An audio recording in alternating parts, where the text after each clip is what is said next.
ॐ नमो भगवते वासुदेवाय।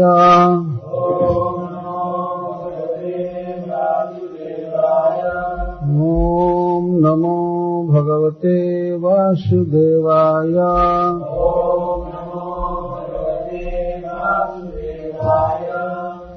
ॐ नमो भगवते वासुदेवाय।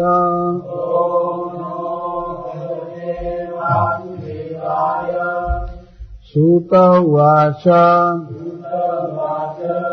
विदुरस्तीर्थयात्रायाम् मैत्रेयादात्मनो गतिम्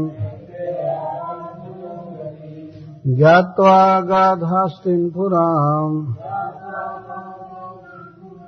तया वाप्तविवित्सितः यावतः कृतवान् प्रश्नान् सत्ता कौशारवाग्रतः जातैकभक्तिर्गोविन्दे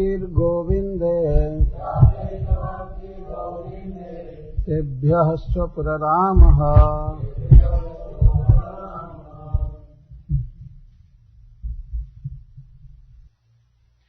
सूत उवाच श्रील सूत गोस्वामी ने कहा, विदुरः श्री विदुर जी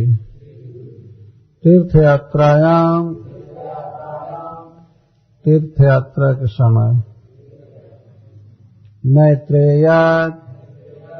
मैत्रेय मुनि से आत्मनः गति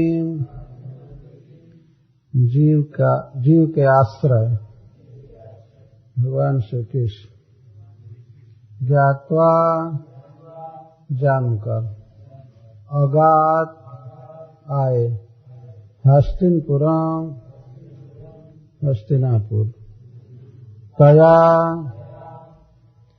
उस आत्मगति से अवाप्त प्राप्त कर लिए। विवित्सितः उन्हें जानने की जो भी इच्छा थी। यावतः जितने कृत्वान किए थे, प्रश्नान बहुत से प्रश्न, छत्ता विदुर जी, कौशारव मैत्रेय मुनि, अग्रतः समाक्ष, जात उत्पन्न, एक भक्ति ही अनन्य भक्ति, गोविंदे भगवान श्री कृष्ण में, तेभ्यः उन प्रश्नों से, छ और उपरामा उपरत हो गए, ह निश्चित।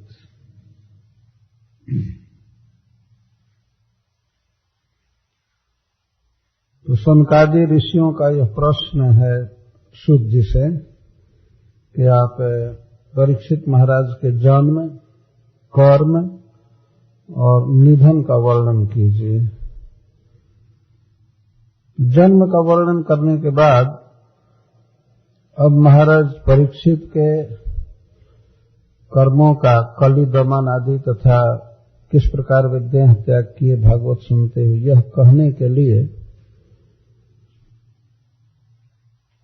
श्रील सूत गोस्वामी सबसे पहले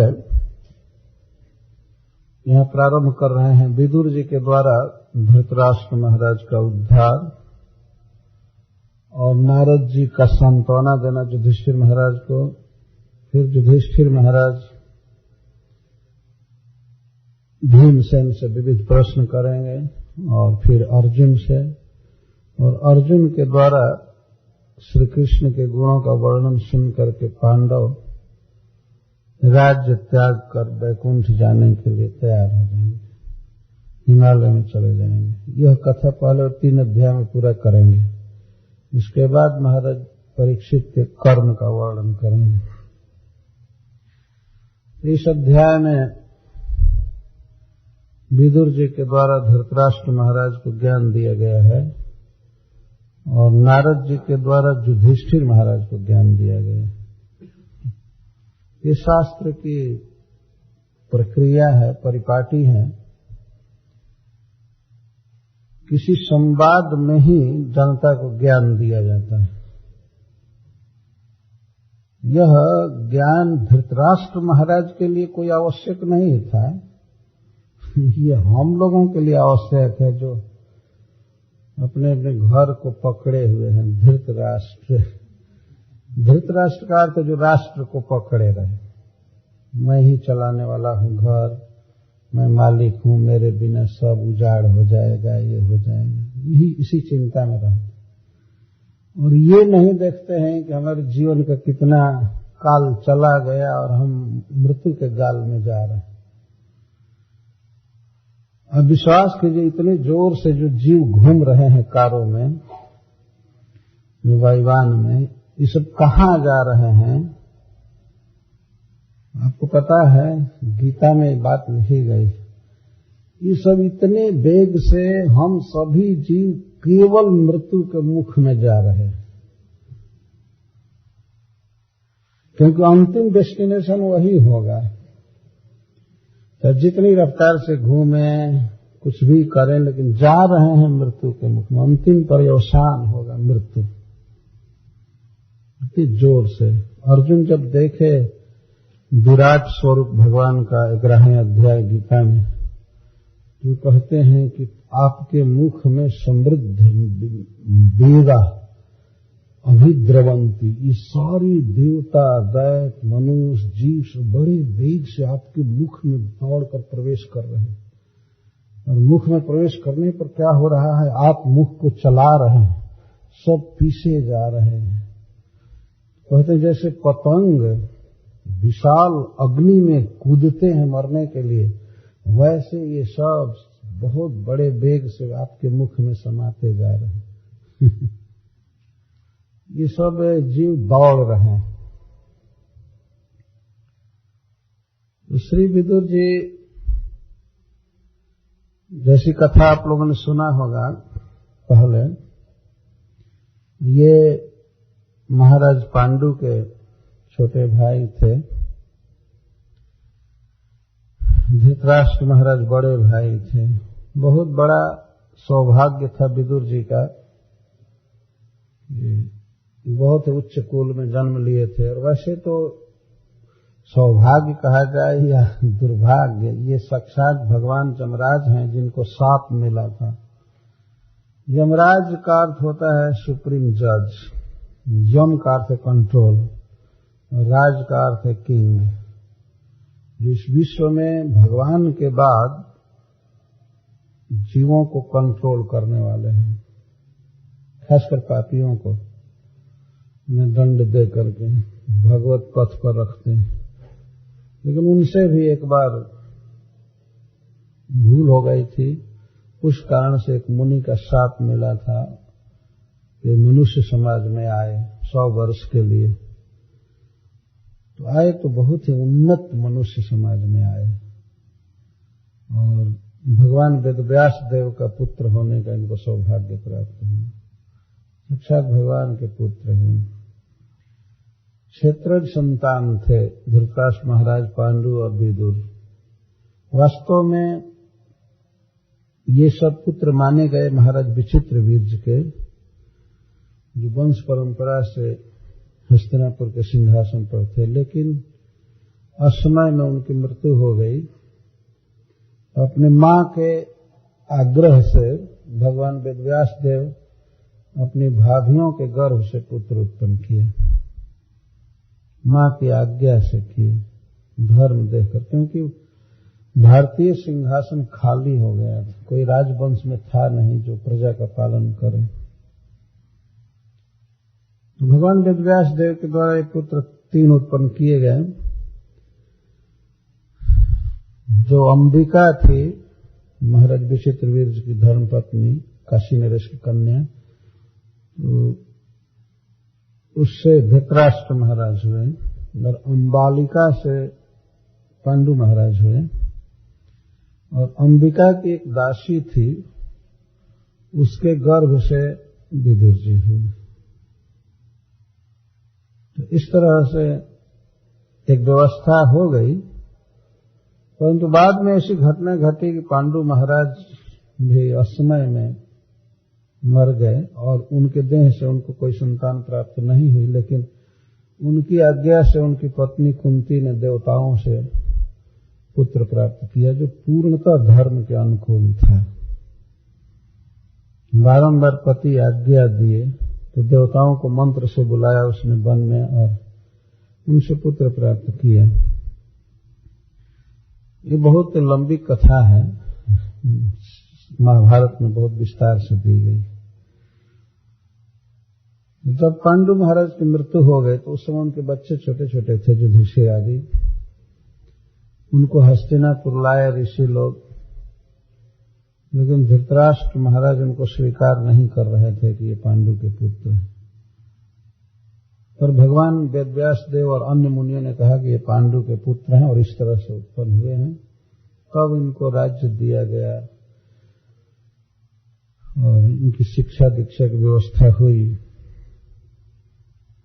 परंतु जो विपक्ष था, धृतराष्ट्र और उनके ज्येष्ठ पुत्र दुर्योधन, ये सब इन पांचों भाइयों का वध कर देना चाहते थे, क्योंकि जानते थे कि पांडु का राज्य है।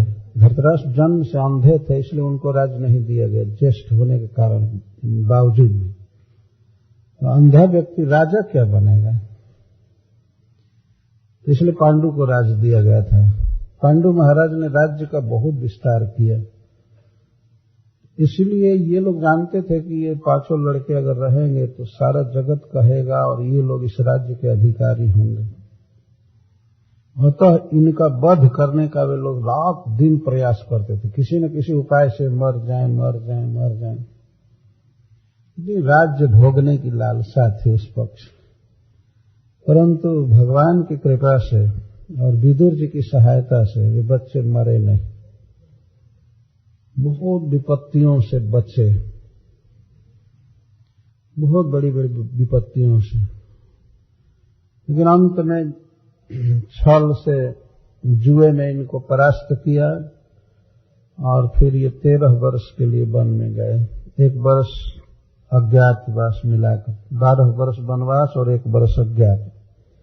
उस अवधि को भी लोग पूरा किए धर्म पूर्वक।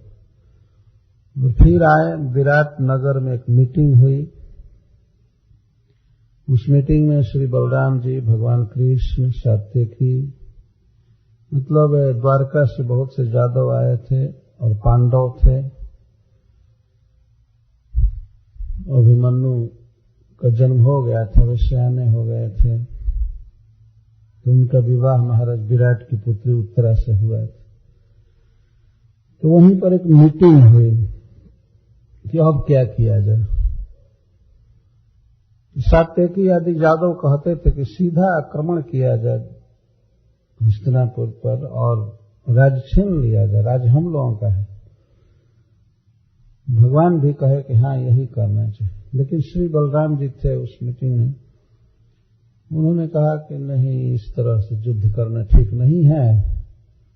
अपने बंधु हैं, अपने भाई हैं, संबंधी हैं, उनसे कुछ बातें की जाए।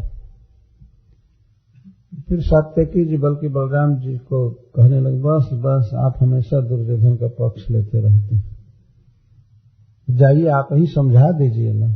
समझा दें, वो कॉम्प्रोमाइज करेगा। सात्यकी जी ने कहा, अब क्यों ऐसी बात कहा, तो आप ही जाइए समझा दीजिए, वो लोग दे देंगे राज। बलराम जी ने कहा, धैर्य रखो, धैर्य रखो। बलराम जी ने कहा कि मैं बोलने में उतना कुशल नहीं हूं। श्री कृष्ण यदि दूत बन करके जाए, ये बोलने में बहुत प्रवीण हैं और ये बोलेंगे तो हमें विश्वास है कि उन लोगों पर प्रभाव पड़ेगा और वे लोग राज्य दे देंगे।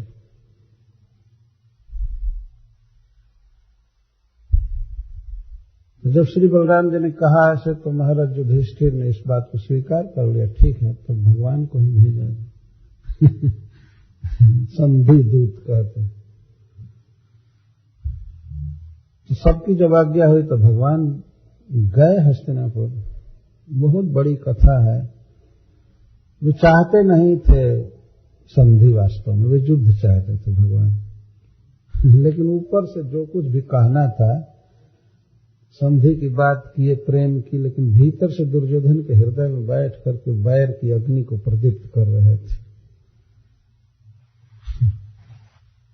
अंत में युद्ध निश्चित हो गया।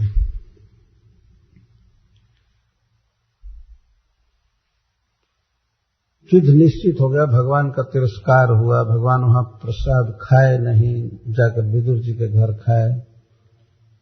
विदुर जी को भगवान बहुत मानते थे, बिना निमंत्रण के गए और दुर्योधन का निमंत्रण स्वीकार नहीं किए।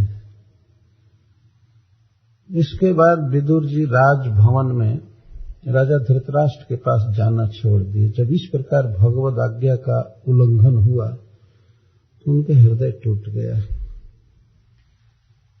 अब तक तो वे सहते थे, धृतराष्ट्र महाराज को बारंबार नीति सिखाते थे, धर्म की शिक्षा देते थे, ये करना चाहिए वो करना चाहिए, लेकिन जब भगवान का अपमान हुआ इस तरह से, सिंपल मांग थी, यदि न्याय पूर्वक देना चाहते हो तो पूरा भूमंडल का राज्य दो, लेकिन अन्याय करके देना चाहते हो तो आधा दो, वह भी नहीं देना चाहते हो तो 5 गांव दे दो। 5 भाई 5 गांव में निवास करेंगे, राजा होते हुए भी इतना त्याग करेंगे, क्या किया जाए। लेकिन उधर से जवाब आया 5 गांव बहुत होता है, सुई की नोक से जितनी जमीन छेदी जाएगी उतनी जमीन भी नहीं दे सकते बिना युद्ध। ये भगवान को कहा गया। तो भगवान ने उसी समय सभा में कह दिया, तब तो युद्ध निश्चित हो गया। भगवान कह करके आ गए, आकर युधिष्ठिर महाराज को उन्होंने कहा कि युद्ध तो वो लोग चाहते हैं, युद्ध तो करना पड़ेगा आपको। तो श्री विदुर जी राज दरबार में जाना छोड़ दिए एकदम। अब वो समझ गए कि यदि मैं जाता हूं, कोई भी राय देता हूं, ओपिनियन देता हूं, तो ये सीधे भगवद अपराध होगा। तो भगवान के भक्त थे, भगवान के अपराध से कौरव जो अपराध कर रहे थे, इससे उनका हृदय टूट गया। पहले वो सोचते थे अपना परिवार है, बंधु बांधव है, इनको सिखा कर बता करके ठीक से रखा जाए, आपस में कोई युद्ध न हो, कलह न हो। लेकिन विदुर जी समझ गए कि यहां रहना ठीक नहीं है। अब उनके मन में अभिलाषा हो गई कि इस परिवार को, अपने वंश को, ये सब छोड़ छाड़ करके अब निकलूं मैं। यहाँ इन लोगों का मरण निश्चित अब होगा। नहीं जा रहे थे दरबार में, लेकिन धृतराष्ट्र महाराज एक दिन स्पेशल इनको बुलाए। भागवत में कथा है, निमंत्रण देकर बुलाया कि बुलाओ। तो आए विदुर जी। तो विदुर जी सोच लिए थे कि बिना पूछे कुछ नहीं कहूंगा, और आज कहूंगा तो सीधे साफ साफ बोलूंगा। तो पूछ दिए धृतराष्ट्र महाराज कि विदुर जी, भगवान आए थे, निराश चले गए, अब क्या करना चाहिए। वो जानते थे कि श्री कृष्ण भगवान है और भक्ति भी उनकी थी, लेकिन कहते थे कि पुत्रों की ममता हमारे हृदय से जाती नहीं, हम क्या करें। और दुर्योधन भी कहता था, भगवान से डायरेक्ट कहा, जानामि धर्मम न च मे प्रवृत्ति, जानामि अधर्मम न च मे निवृत्ति। हे केशव, मैं जानता हूं धर्म क्या है, लेकिन उसमें मेरी रुचि नहीं है। और यह भी जानता हूं कि अधर्म क्या है, पाप क्या है, लेकिन उससे मेरा मन हट नहीं रहा है। कोई भीतर है जो मेरे हृदय को ऐसा कर रहा है। वास्तव में कृष्ण कर रहे थे, दूसरा कौन करेगा। वास्तविक बात यह है कि ये सब भगवान के परिकर थे और आए थे विरुद्ध पार्ट करने के लिए। जो भगवान का साक्षात समधी था, उसकी पुत्री का विवाह भगवान के पुत्र से हुआ था, डायरेक्ट, बहुत प्रेम का संबंध। धृतराष्ट्र महाराज तो फूफा लगते थे भगवान के। तो जैसे कहीं मंडली होती है, उसमें कोई खलनायक बन जाता है, कोई नायक बनता है, उसी तरह से वास्तव में यह भगवान का समाज था। तो विदुर जी साफ बोले कि महाराज, यदि आप हमसे पूछ रहे हैं किस बात में हित है, तो मैं यही कहूंगा कि आपके इस निर्मल वंश में यह दुर्योधन एक महारोग की तरह आया है। यह रहेगा तो सबको मरना पड़ेगा, इसलिए इसको निकाल दीजिए यहां से। धृतराष्ट्र महाराज का पावर था, निकाल सकते थे, लेकिन इतनी ममता थी कि कहने लगे, आपको, विदुर जी ने कहा, आपको पता नहीं है, पांडवों के साथ भगवान है, और भगवान जहां है वहीं ब्राह्मणों का आशीर्वाद रहेगा, और जादुओं की इतनी विशाल सेना है, उसके सामने आप लोग कुछ नहीं, ये सभी मारे जाएंगे। अब नहीं कृष्ण को समझ रहे हैं, तो आप दुर्योधन को निकाल दीजिए। वास्तव में विदुर जी की ये इच्छा थी कि वे ऐसा कहेंगे तो उनको दुर्योधन कहेगा कि तुम निकल जाओ। इसी आशय से वो बोल रहे थे, यही उनका आशय था। वो निकलना चाहते थे, कोई न कोई बहाना चाहिए था। वृंदावन आदि तीर्थों में घूमना चाहते, कहे इसको निकाल दीजिए, यह कुरुकुल का रोग है, यह ऐसा है, वैसा है, वैसा, इसके चलते विनाश हो जाएगा, और को बचाना हो तो इसको निकालिए। इतना सुनना था तो धृतराष्ट्र महाराज अभी क्या कहते, तब तक दुर्योधन कहा, अरे शूद्र, तुमको यहां बोलने के लिए कौन कहा? कहा तो उसका बाप ही है, लेकिन अब धृतराष्ट्र थोड़े बोलेंगे कि मैं कहा। वो लगा बोलने, तुम्हें राजपूतों की, क्षत्रियों की सभा में बोलने का अधिकार नहीं है, शूद्र कहीं, तुम मुझे निकालना चाहते हो? अरे कोई है, इसको इतना पीटो, इसको इतना पीटो कि केवल प्राण भर बच्चा रहे बस, और निकालो इसको। एक पैसा नहीं ले जा सकता है, कोई सामान नहीं ले जा सकता है, निकालो इसको अभी यहां से। विदुर जी उसके चाचा लगते थे, और गुणों में धृतराष्ट्र और पांडु से बहुत बड़े थे, साक्षात धर्मराज थे। बहुत भाग्य था कुरुवंश का कि वे जन्म लिए थे। लेकिन इस प्रकार से उनका अपमान किया गया सभा में, तो वे अपमान से दुखी नहीं हुए।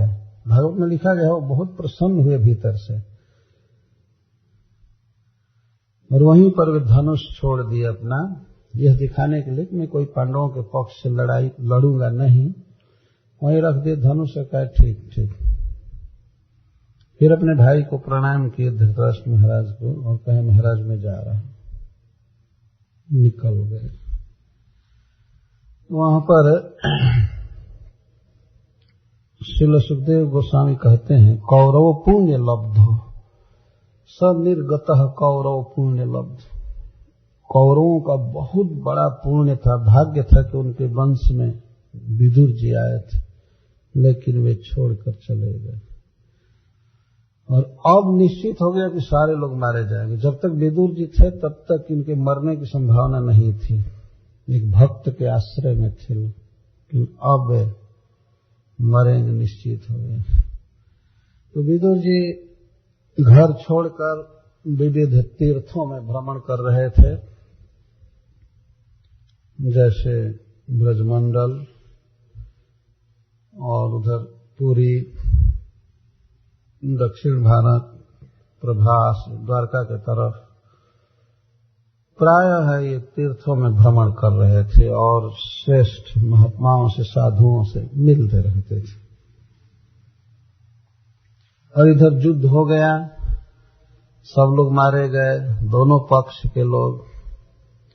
पर विदुर जी 35 वर्ष तक घर नहीं लौटे, और इनको एक प्रिविलेज प्राप्त था कि जहां जाते थे वहां भगवान कृष्ण साक्षात इनको दर्शन देते रहते थे, किसी भी तीर्थ में। ये भागवत में संकेत किया गया। इसी से घर नहीं लौटे, बहुत आनंद में थे राजा पहले के, लेकिन जमीन पर सोते थे। यह वर्णन किया गया है।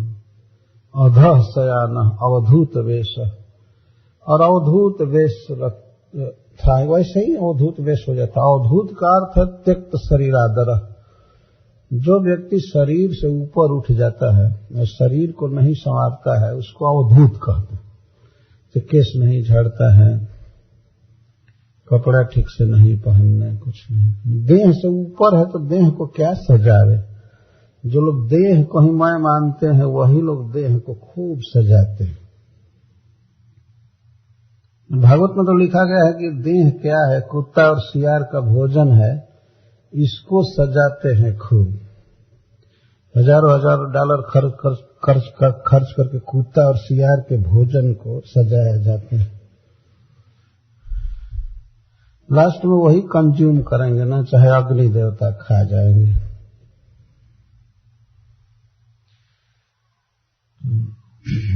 विदुर जी भूमि शयन करते थे, जैसे पशु सोते हैं, गाय कुत्ता आदि कहीं भी पड़ जाते हैं। तो इस तरह से जब व्यक्ति शरीर से ऊपर हो जाता है, भगवान में मन लग जाता है, तो उसे चिंता नहीं रहती है कहाँ सो रहे हैं, क्या खा रहे हैं, कैसे।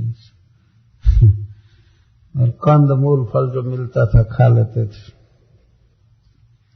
घूमते घूमते वे प्रभास पहुंचे। प्रभास में उन्हें सुनाई पड़ा कि यहाँ पर भगवान श्री कृष्ण अपनी लीला समाप्त कर दी और सारे जादव परस्पर लड़ करके यहाँ क्षय को प्राप्त हो गए। यह सुन करके विदुर जी बहुत काल तक रोते रहे। वहां पर सारे संबंधी जो असली थे वे इस पृथ्वी को छोड़कर चले गए। यदि वो भगवान का महाजादू था, कोई भी मरे नहीं थे, सब भगवान के अप्रकट द्वारका में थे। लेकिन भगवान ने जगत को ये लीला दिखाया। समझना चाहिए, भगवान का शरीर तो छूट ही नहीं सकता है, वो पूर्ण चिन्मय है, नख से सिख तक आत्मा है, शरीर छोड़ नहीं सकते भगवान। लेकिन और जादव और भगवान भी ये सब जादू दिखाए। जादू में जो चीज नहीं होती है वो भी दिखाई पड़ती है। आप लोगों ने शायद देखा होगा जादू इधर होता है कि नहीं, इधर भी होता है। हमने भारत में देखा है, एकदम मस्तक अलग कर दिया गया एक व्यक्ति। जादूगर अपने पुत्र का मस्तक एकदम अलग कर दिए, लेकिन तत्वतः वो मस्तक अलग नहीं हुआ था। बाद में लड़का जी गया और जब मस्तक ऐसे अलग कर रहा था, सब लड़के दौड़े अपने घर से अनाज लाने के लिए। अरे बंद करो बंद करो बंद करो, ऐसा मत करो, हम लाते हैं पैसा अनाज। लड़के दौड़ते। आश्चर्य हो गया देख करके कि मस्तक अलग हो गया, हाथ अलग हो गया, पर कुछ भी अलग नहीं हुआ। इस तरह से जादव परस्पर लड़े, ये तो पहला यही संभव नहीं है। भगवान के परिकर आपस में लड़े और भी मदिरा पिए ये संभव नहीं। ये सब भगवान के द्वारा दिखाया गया जादू था। भगवान के प्रिय परिकर सब साथ में है आज भी भगवान के। तो इस तरह से जादू था। लेकिन विदुर जी ये सब सुने तो बहुत शोक में डूब गए, अपने सारे स्वजन चले गए। एक तो युद्ध में कुरुक्षेत्र के युद्ध में इनके घर के लोग और स्वजन चले गए, और जो संबंधी थे अपने वो सब द्वारका का वो सब चले गए।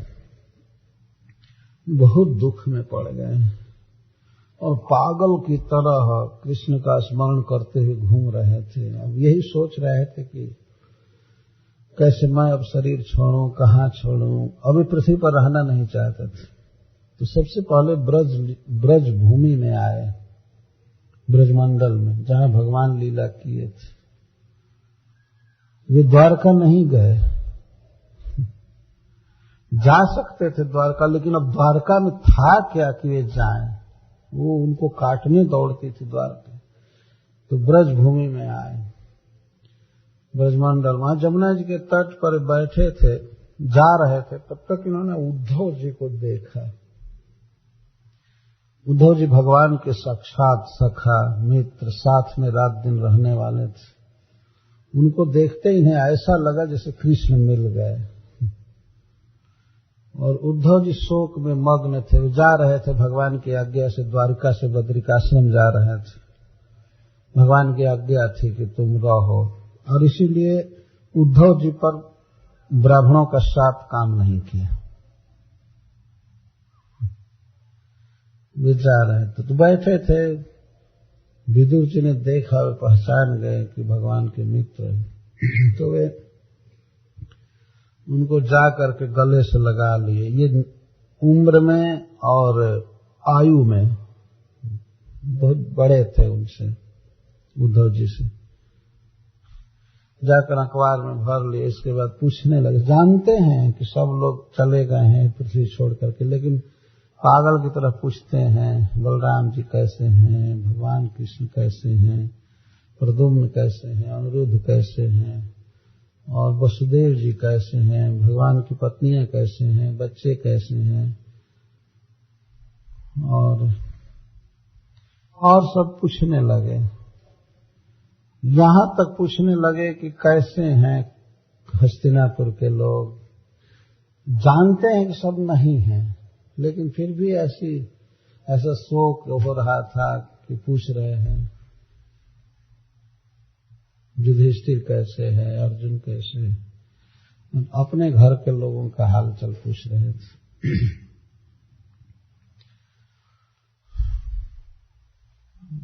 विदुर जी जब इस तरह शोक से पूछ रहे थे, तब उद्धव जी इनको सारी बात सुनाए। ऐसा ऐसा है, कोई नहीं है, और मैं जा रहा हूं बद्रिकाश्रम क्योंकि भगवान ने मुझे आज्ञा दिया है। भगवान ने मुझे ज्ञान दिया, अंत में वेदों का सार। विदुर जी ये निवेदन किए कि जो ज्ञान भगवान ने आपको दिया है वो हमको सुनाइए। लेकिन उद्धव जी इतनी धृष्टता नहीं कर सकते थे। उन्होंने कहा कि मैं आपको ज्ञान देने के लिए मैत्रेय जी को भगवान ने कहा है। जब भगवान ज्ञान दे रहे थे उद्धव जी को, तो मैत्रेय मुनि वहां पास में थे, और मैत्रेय मुनि को भगवान ने आज्ञा दिया कि आप यह ज्ञान विदुर जी को दीजिएगा। तो उद्धव जी ने कहा कि आपको ज्ञान देने के लिए भगवान ने मैत्रेय जी को कहा है, तो आप उन्हीं के पास ज्ञान लीजिए। और ये तो संबंध में छोटे थे, तो कैसे ज्ञान दे सकते थे। यह कह करके उद्धव जी वहीं रुके कुछ देर के लिए कुसुम सरोवर पर, और विदुर जी वहां से चले मैत्रेय मुनि की खोज में। भगवान से जो ज्ञान मिला था वो लेने के लिए तो पहुंचे। ये जा रहे थे हिमालय के तरफ, तो गंगा द्वार हरिद्वार में मैत्रेय मुनि से भेंट हुई। तो वहां पर बहुत से प्रश्न किए हैं। भागवत के 3 स्कंध के 5वें अध्याय में वर्णन है, और इनका प्रश्न 7वें अध्याय में विस्तार से दिया गया है। 3 स्कंध बहुत प्रश्न किए हैं। तो यहां से यहां कथा श्री सूत गोस्वामी कह रहे हैं, विदुरस तीर्थ यात्राया मैत्रेयादात्मनो गति ज्ञात्वा गाद हास्तिनपुरम तया वाप्त विवेक्षित। विदुर जी तीर्थ यात्रा कर रहे थे, और तीर्थ यात्रा के संदर्भ में उन्हें उनकी भेंट मैत्रेय मुनि से हुई गंगा द्वार में, हरिद्वार में। हरिद्वार को गंगा द्वार भी कहते हैं, क्योंकि गंगा जी हिमालय से वहीं पर मैदान में प्रकट होती हैं। इसके पहले तो हिमालय में कहाँ रहती हैं, कहीं कहीं पता नहीं लगता है। हम लोग देखे हैं कहीं कहीं बिल्कुल छिपी रहती हैं, और लेकिन यहाँ हरिद्वार में आने पर गंगा जी की धारा साफ दिखाई पड़ने लगती है मैदान में, तो इसीलिए इसको गंगा द्वार भी कहते हैं।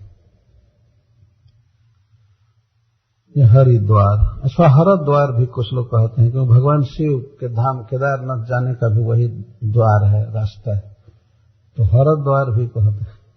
और बद्रीनारायण जाने का वही रास्ता, इसलिए हरिद्वार भी उसी को कहते हैं। अथवा वैकुंठ जाने का वही मार्ग है।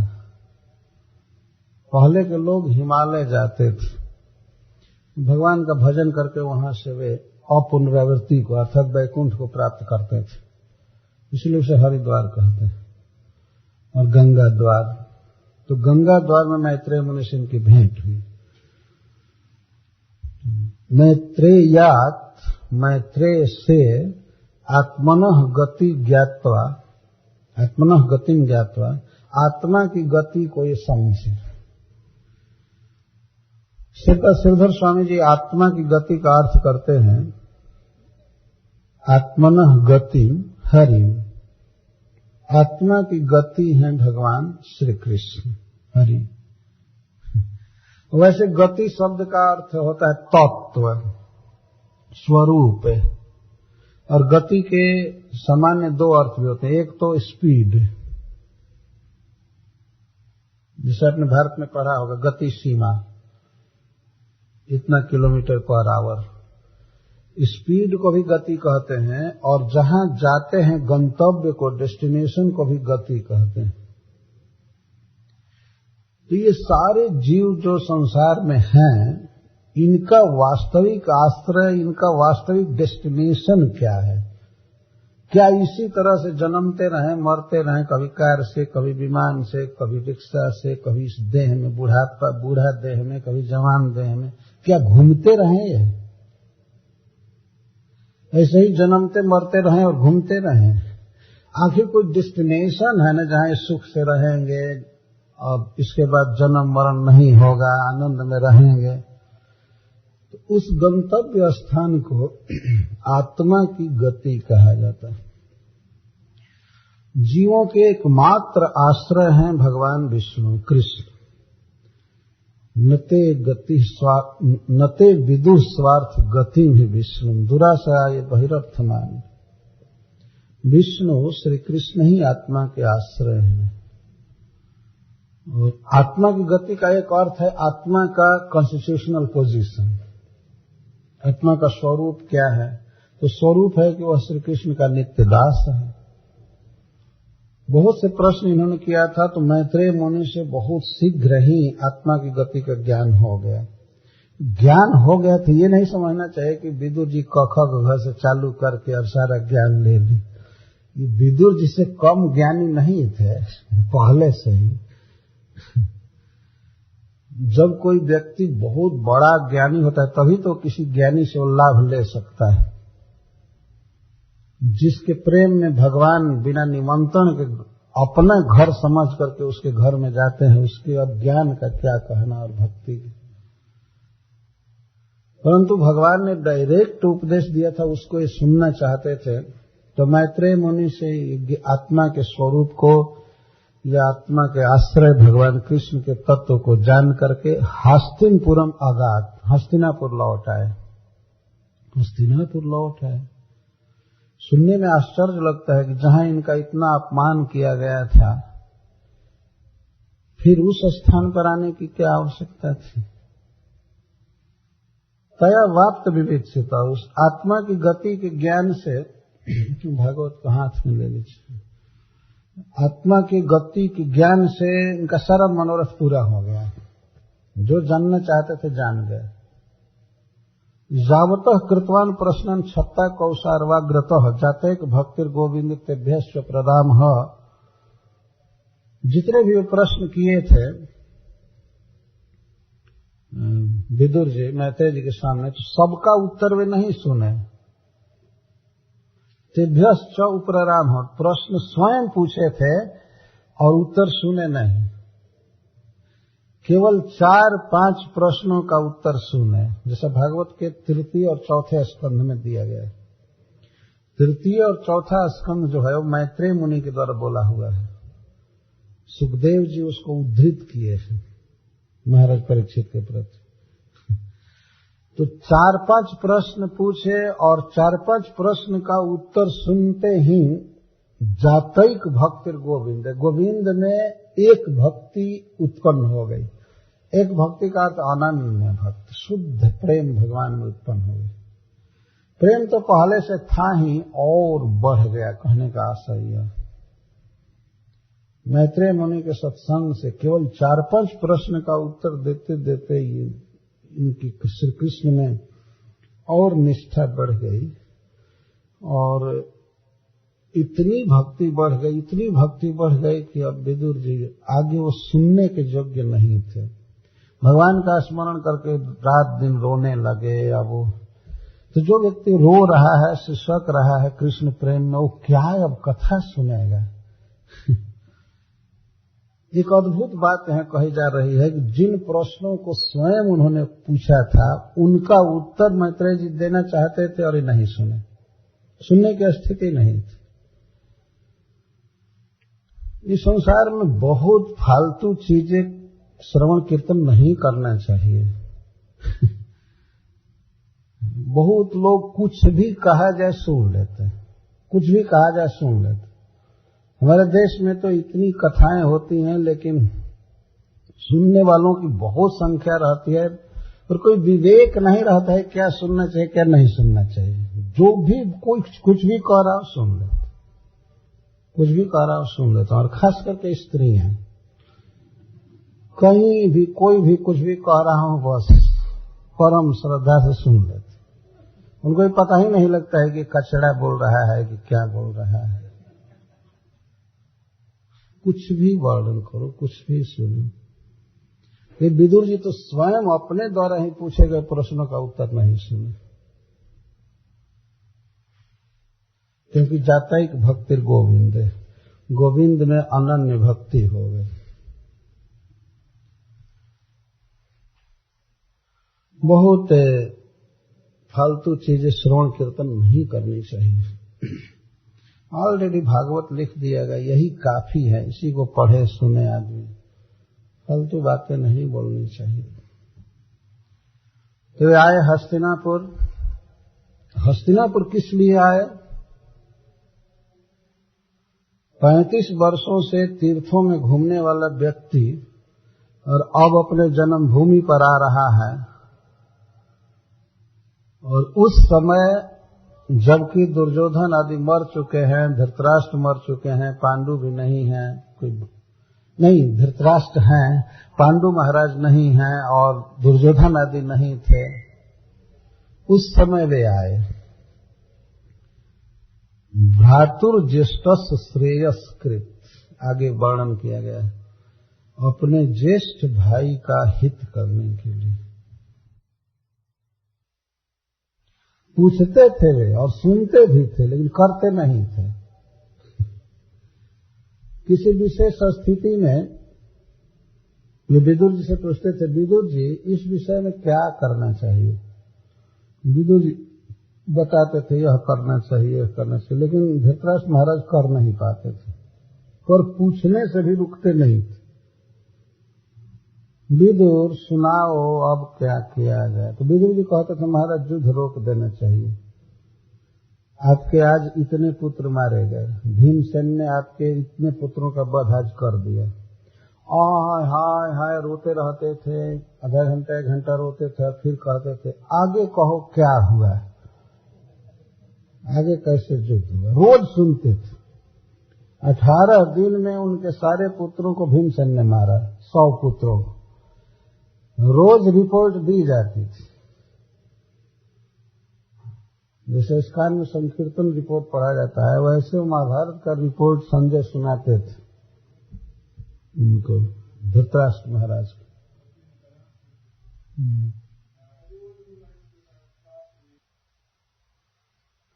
तो धृतराष्ट्र महाराज एक अद्भुत श्रोता हैं, जो सुनते थे, पूछते थे, कभी उठते नहीं थे। और विदुर जी भी बहुत बातें करते रहते थे, इसीलिए महाभारत में उस सेक्शन को विदुर नीति कहा जाता है, जहां वे धृतराष्ट्र महाराज को सिखाए हैं। और धृतराष्ट्र महाराज कभी नहीं पालन किए, और अब ऐसी दशा हो गई थी, कोई पुत्र नहीं था, कुछ नहीं था, युधिष्ठिर के आश्रय में रह रहे थे। और दूसरी बात यह है कि चाहे जो कुछ भी हो, धृतराष्ट्र महाराज पुत्र की तरह पालन किए थे विदुर जी का। इसलिए विदुर जी अपने भाई के उपकार को भूल नहीं सके। जब उनको मैत्रेय जी से ज्ञान प्राप्त हुआ तो वे विचार करने लगे कि अपने भाई को ज्ञान देना चाहिए। जहां उनका अपमान हुआ था वो सब भूल भाल करके फिर से आए, उसी गांव में अपने घर आए।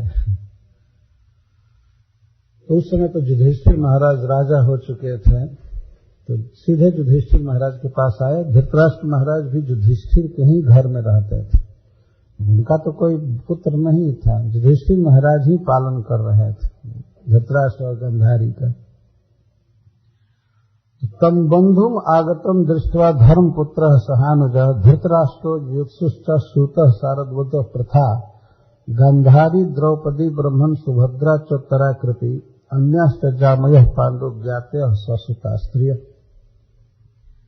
विदुर जी जब अपने घर लौटे हस्तिनापुर में अपने परिवार में, तो कौन कौन कैसे मिल रहे थे इसका वर्णन शुद्ध जी करते हैं।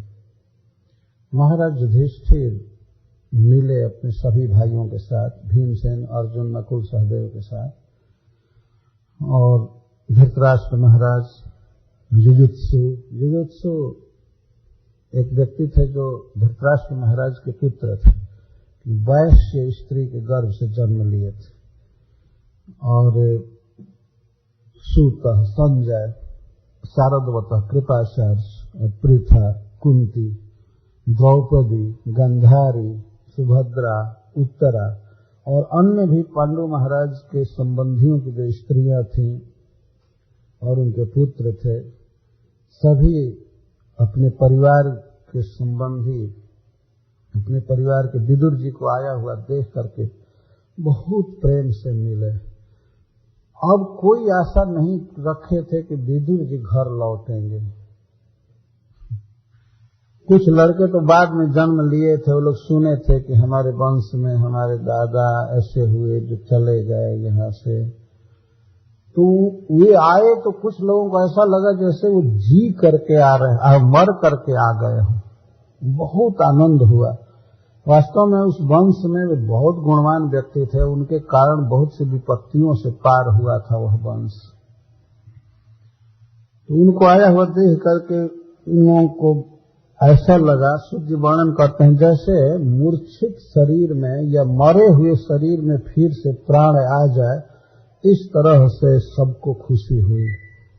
आंखों से आंसू बहने लगा, रोमांच हो गया। कोई चरण में प्रणाम कर रहे थे, कोई हृदय से मिल रहे थे।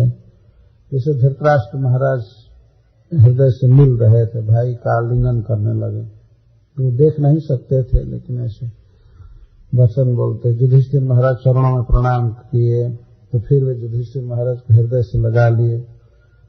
कुंती को प्रणाम किए, कुंती ने उन्हें आशीर्वाद दिया। इस तरह से जो जैसे योग्य थे परिस्वक्ताभिवादन, कोई आलिंगन किए, कोई अभिवादन किए।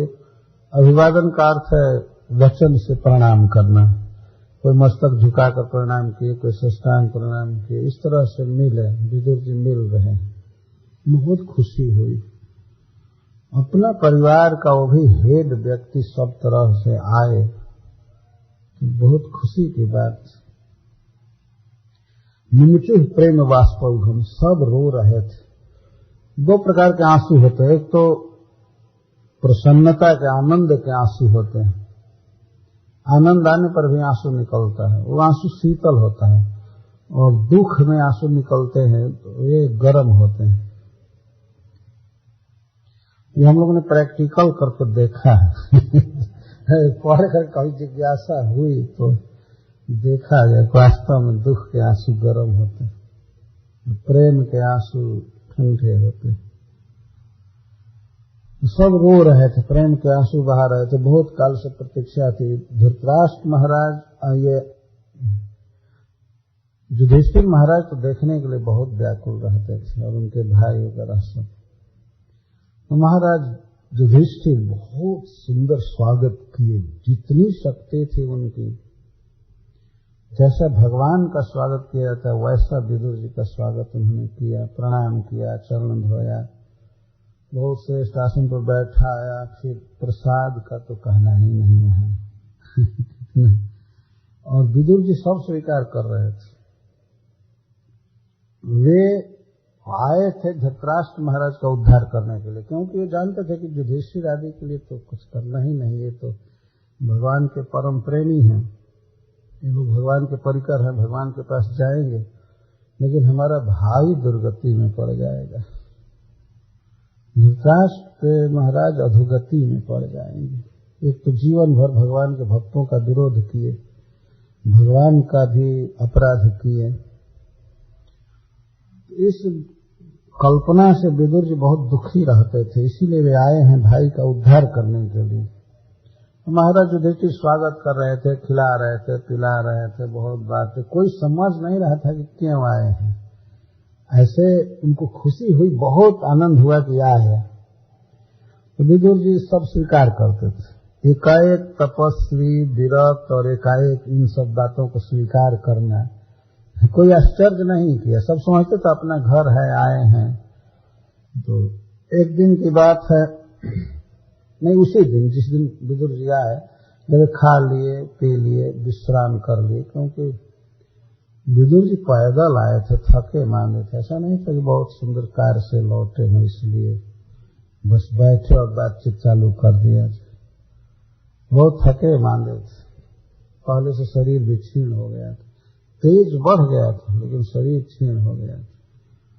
जब विश्राम कर लिए तब सब लोगों के सामने ही महाराज युधिष्ठिर उनसे इस प्रकार कहने लगे। श्रीमता यहां लिखा गया है,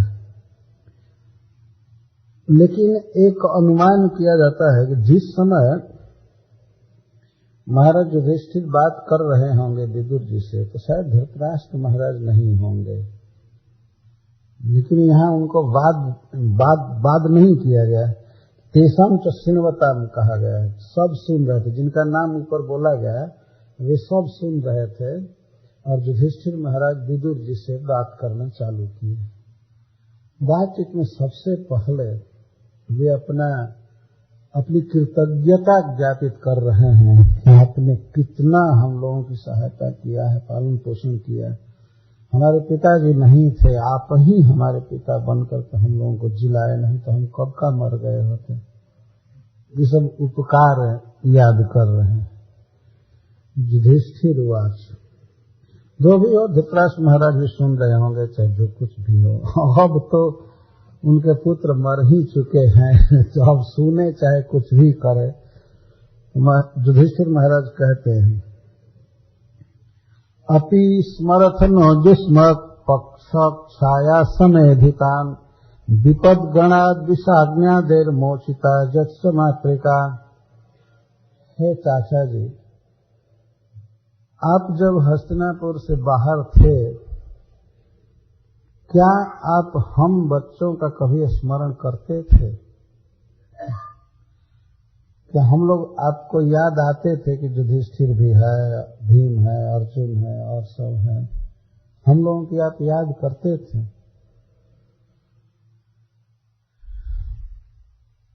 और याद करने के हम लोग योग्य हैं आपके द्वारा। क्यों?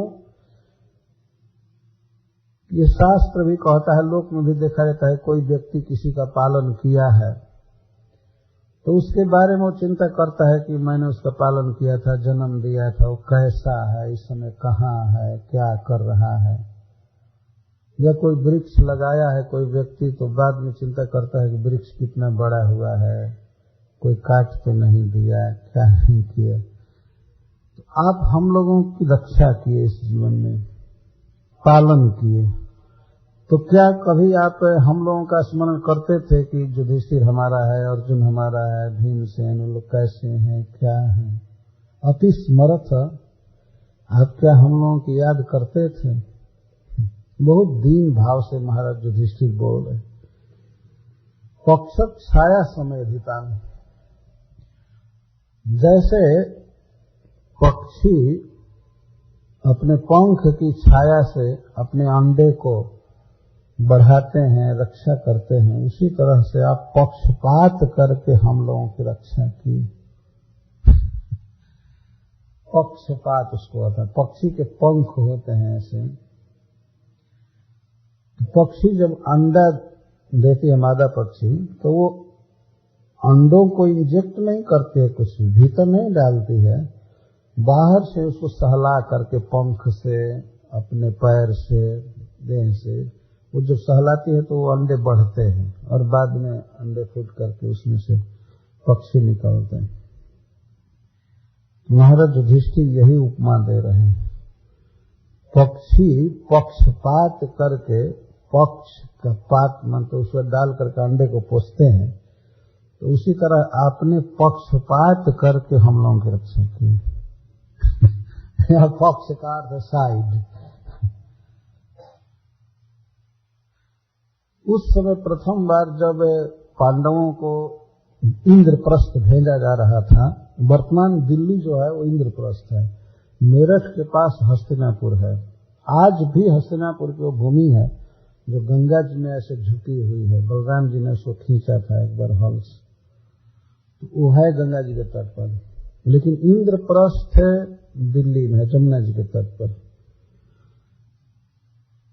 इंद्रप्रस्थ में एक बहुत सुंदर भवन बनवाया था धृतराष्ट्र महाराज ने, दुर्योधन आदि, बहुत सुंदर भवन। और यह कहा गया पांडवों को कि तुम लोग राजा के पुत्र हो और हमारे पुत्र वैसे ही 100 हैं, तो यहाँ बड़ा कंजस्टेड लाइफ है, तुम लोग राजा के पुत्र हो, तुम लोगों के लिए बहुत अच्छा भवन बनाया गया है, वहां जाकर के रहो।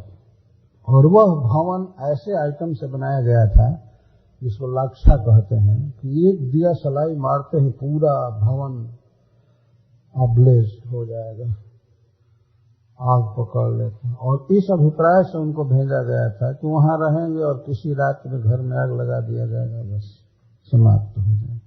और ऊपर से कहा गया कि तुम्हारी सुविधा के लिए राजकोष से ऐसा बनाया गया है, तुम राजा के पुत्र हो, इसलिए वहां आराम से रहो, सुख से रहो।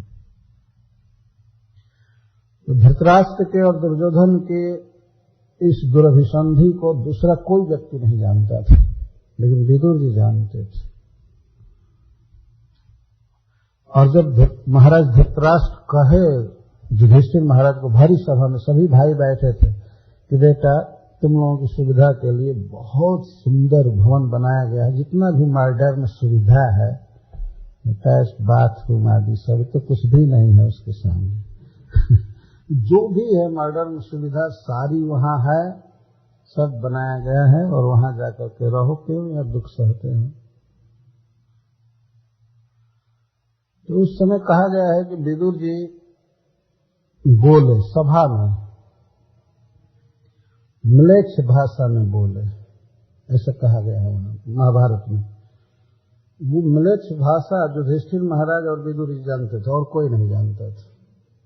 और हम समझते हैं कि म्लेच्छ भाषा मतलब इंग्लिश,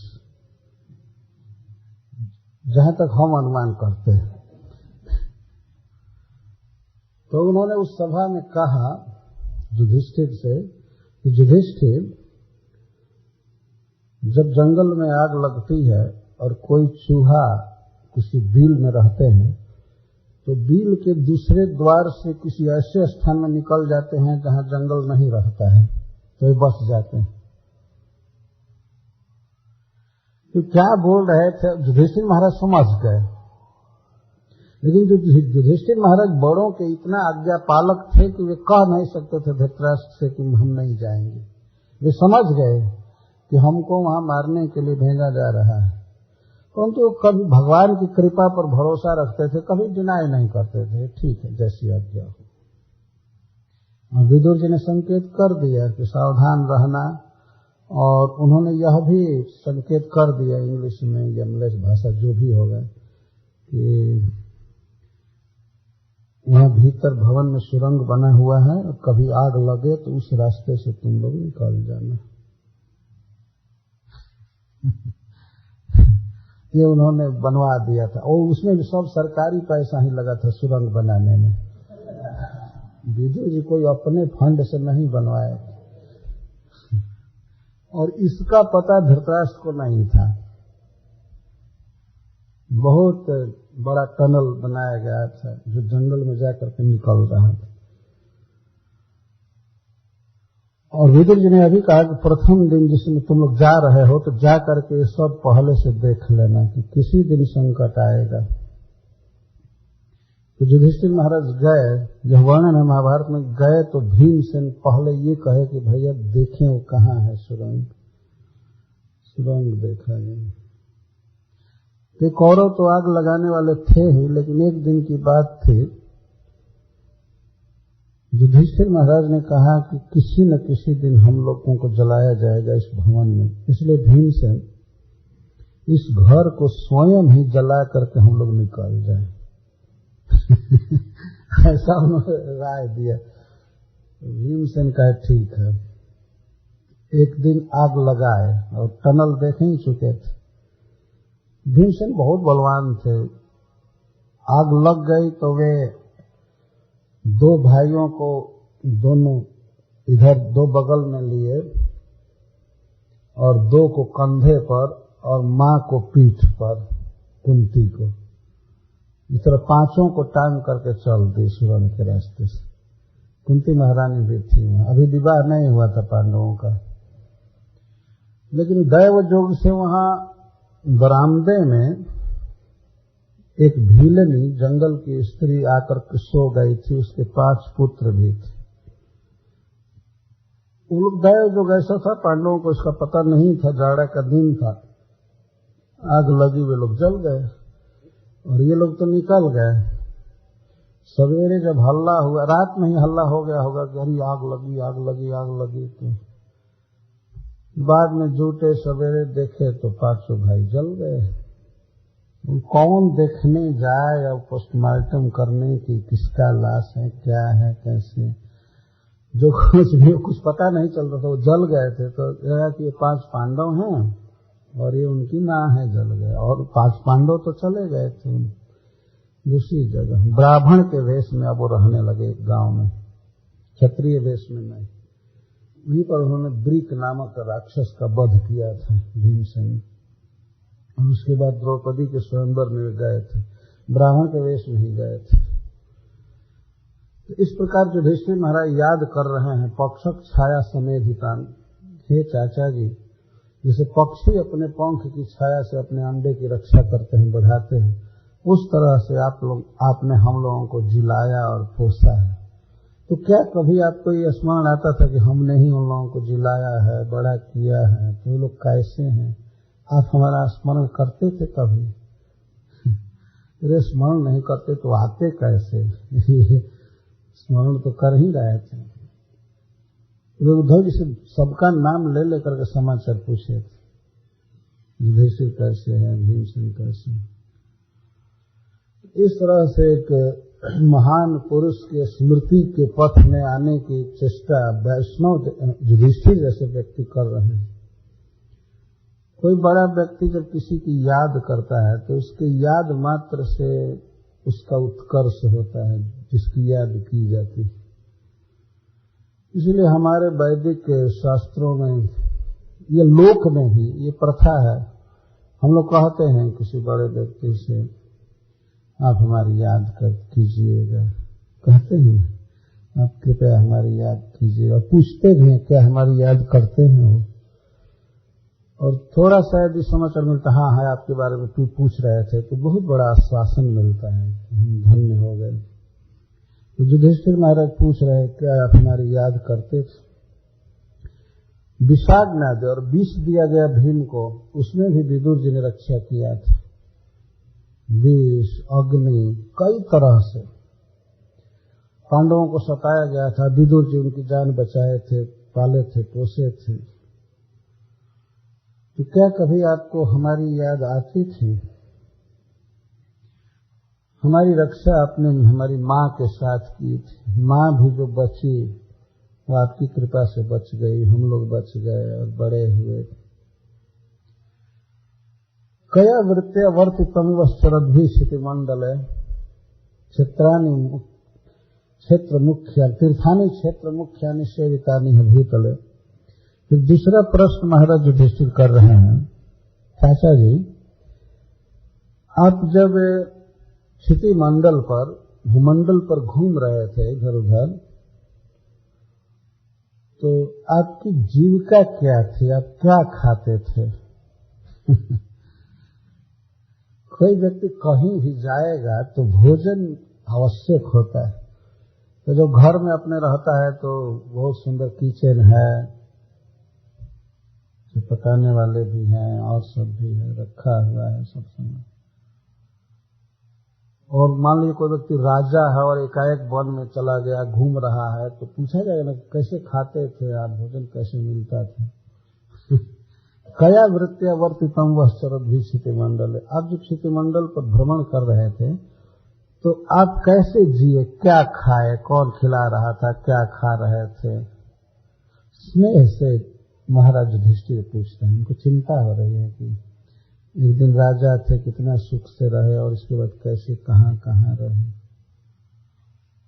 इनको चिंता हो रही है।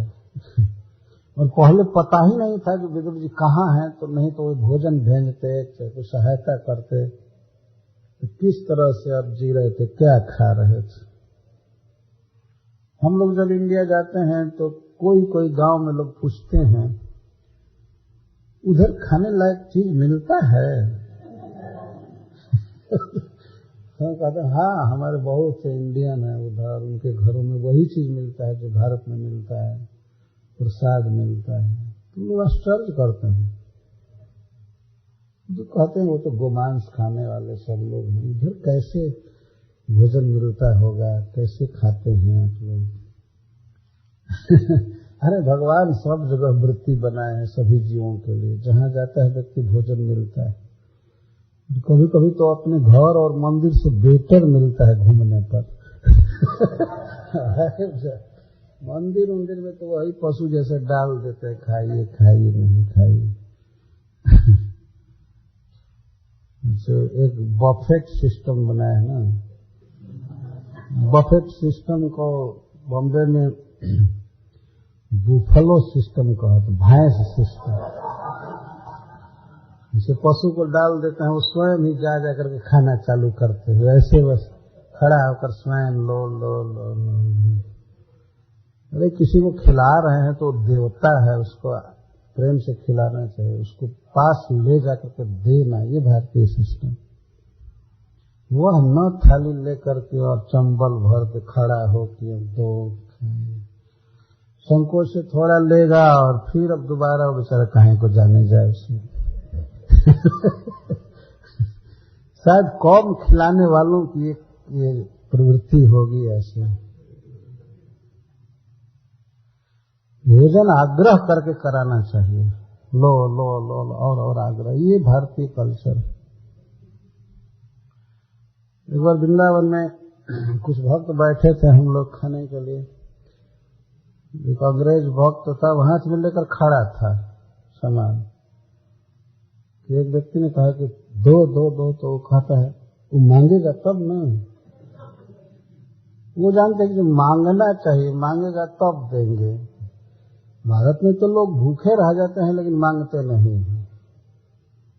जब कोई पूछता है, जबरदस्ती करता है, तब लेते हैं, ठीक है और लीजिए और लीजिए।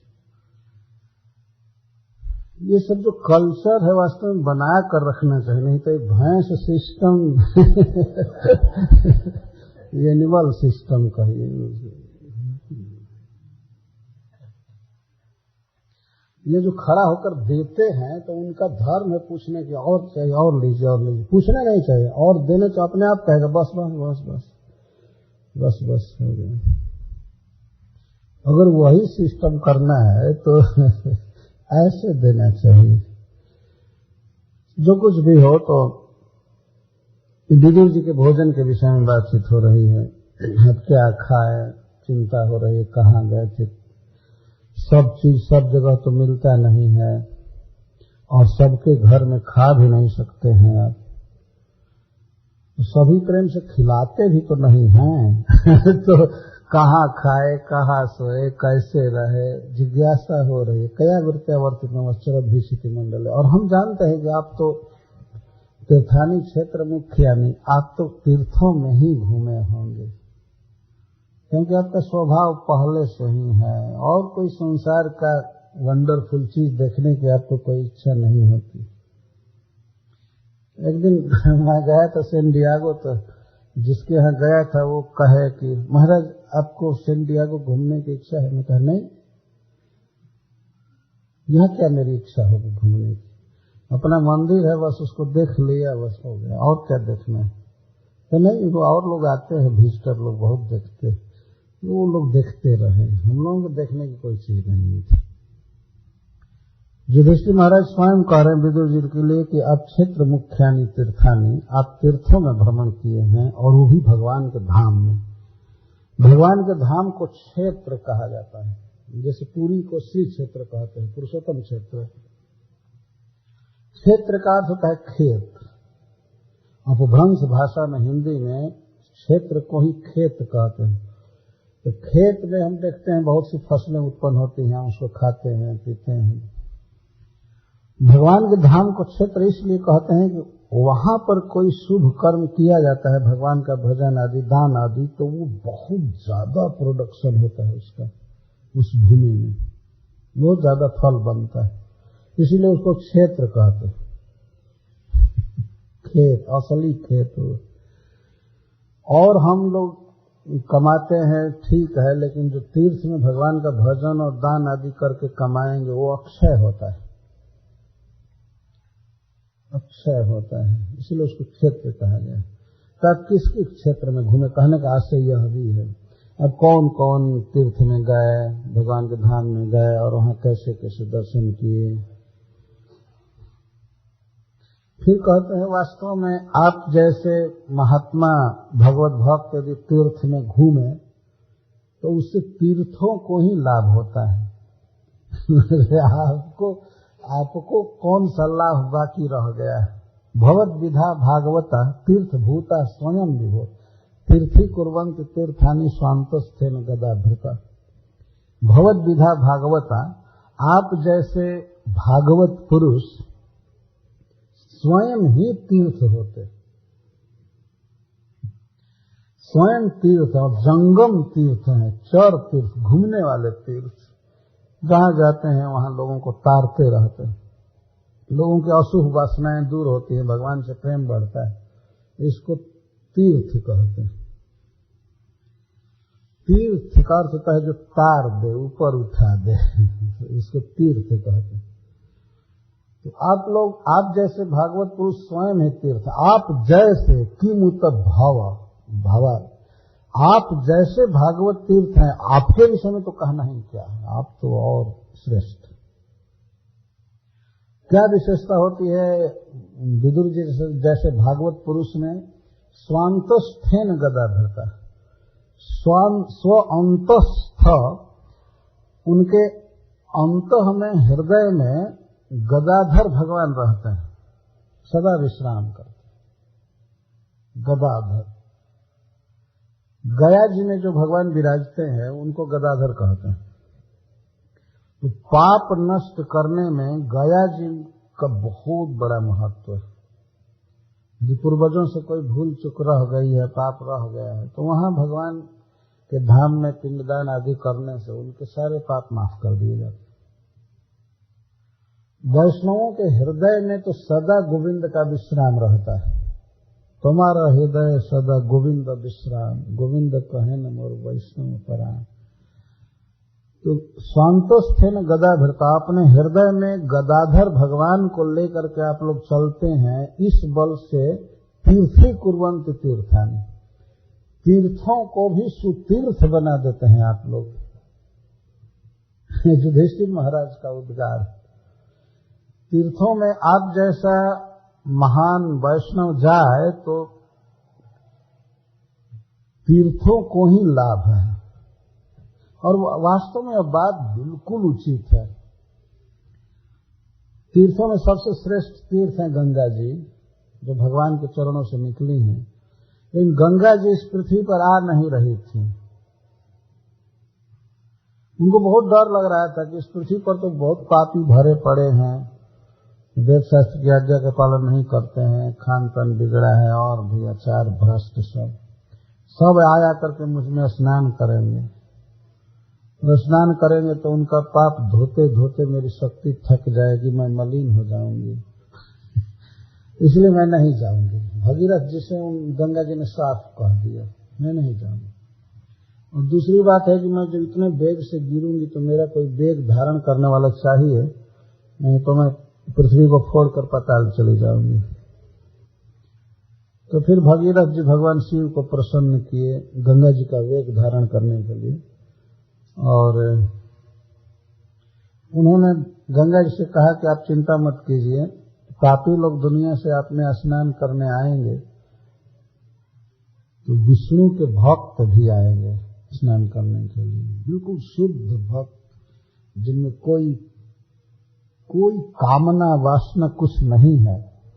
वे लोग जब आप में स्नान करने आएंगे तो आपका मल धुल जाएगा, आप साफ हो जाएंगे। तब गंगा जी तैयार हैं, ठीक है ठीक है तो वो आएंगे इस पृथ्वी पर। तीर्थी कुर्वंत तीर्थानि, भगवान के भक्त तीर्थों को सुतीर्थ करते हैं। विदुर जी के लिए ये बात बिल्कुल फैक्ट है वास्तव में। अगर विदुर जैसा महात्मा घूमे तो गंगा आदि की अपवित्रता भी दूर कर देते हैं लोग। भगवान के बहुत प्रिय थे विदुर जी। जब संधि दूत बनकर भगवान गए थे और इनके घर में चले गए, विदुर जी के घर में, तो दोपहर का प्रसाद खाकर भगवान थोड़ा सा लेटे। जब ऐसे लेटे थे तो विदुर जी इनके चरण के पास बैठे, चरण दबाने लगे। दबाते दबाते भगवान को थोड़ी सी तंद्रा आई, थके मांदे थे, आए थे, जर्नी की थकावट थी विराट नगर से हस्तिनापुर, तो भगवान को नींद आ गई। तो विदुर जी वहीं पैर के पास ही लेट गए और गोद में चरण लिए। इसलिए विदुर जी को भागवत में सहर्ष शीर्षण चरणोपधानम, इनको कहा गया भगवान के चरणोपधान है। उपधान में तकिया, चरण के तकिया हैं विदुर जी। तृतीय स्कंध में ये बात आई। इतना बड़ा सौभाग्य इनको मिला, भगवान निःसंग इनके गोद में अपना चरण रख करके सो गए थे। सिर से उपधान होता है तकिया, जो सिर के पास रखते हैं, पैर के पास रखते हैं, तो विदुर जी भगवान के पैर के तकिया पी लो। इनके बारे में युधिष्ठिर महाराज जो कह रहे हैं बिल्कुल उचित है कि आप जैसे भागवत पुरुष तीर्थों को सुतीर्थ बनाते हैं। ठीक है, आप लोग धारणा करते जाइए क्या क्या पूछ रहे हैं युधिष्ठिर महाराज। पहले तो उन्होंने ये पूछा कि क्या आप हमारा स्मरण करते थे कि आपकी कृपा से हम लोग जिए हैं। दूसरा, आप कौन कौन तीर्थ में घूमे और उन तीर्थों में घूमते समय आपकी आजीविका क्या थी।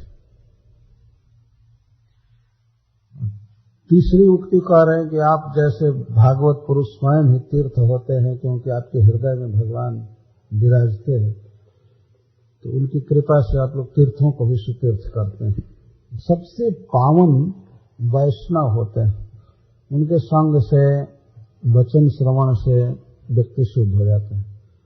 और अंतिम समाचार पूछ रहे हैं,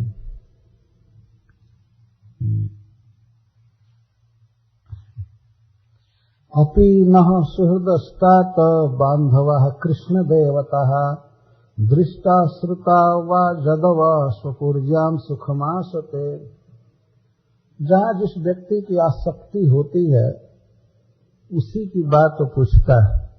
युधिष्ठिर महाराज पूर्ण कृष्णासक्त व्यक्ति, वे लोग तो पकड़े गए तो सबको सूली पर चढ़ाया गया पकड़ करके, तो उस साधु को भी सूली पर चढ़ा दिया गया, लेकिन वो मरे नहीं। चोर तो सब मर गए, ये तो तेजस्वी थे, मरे नहीं।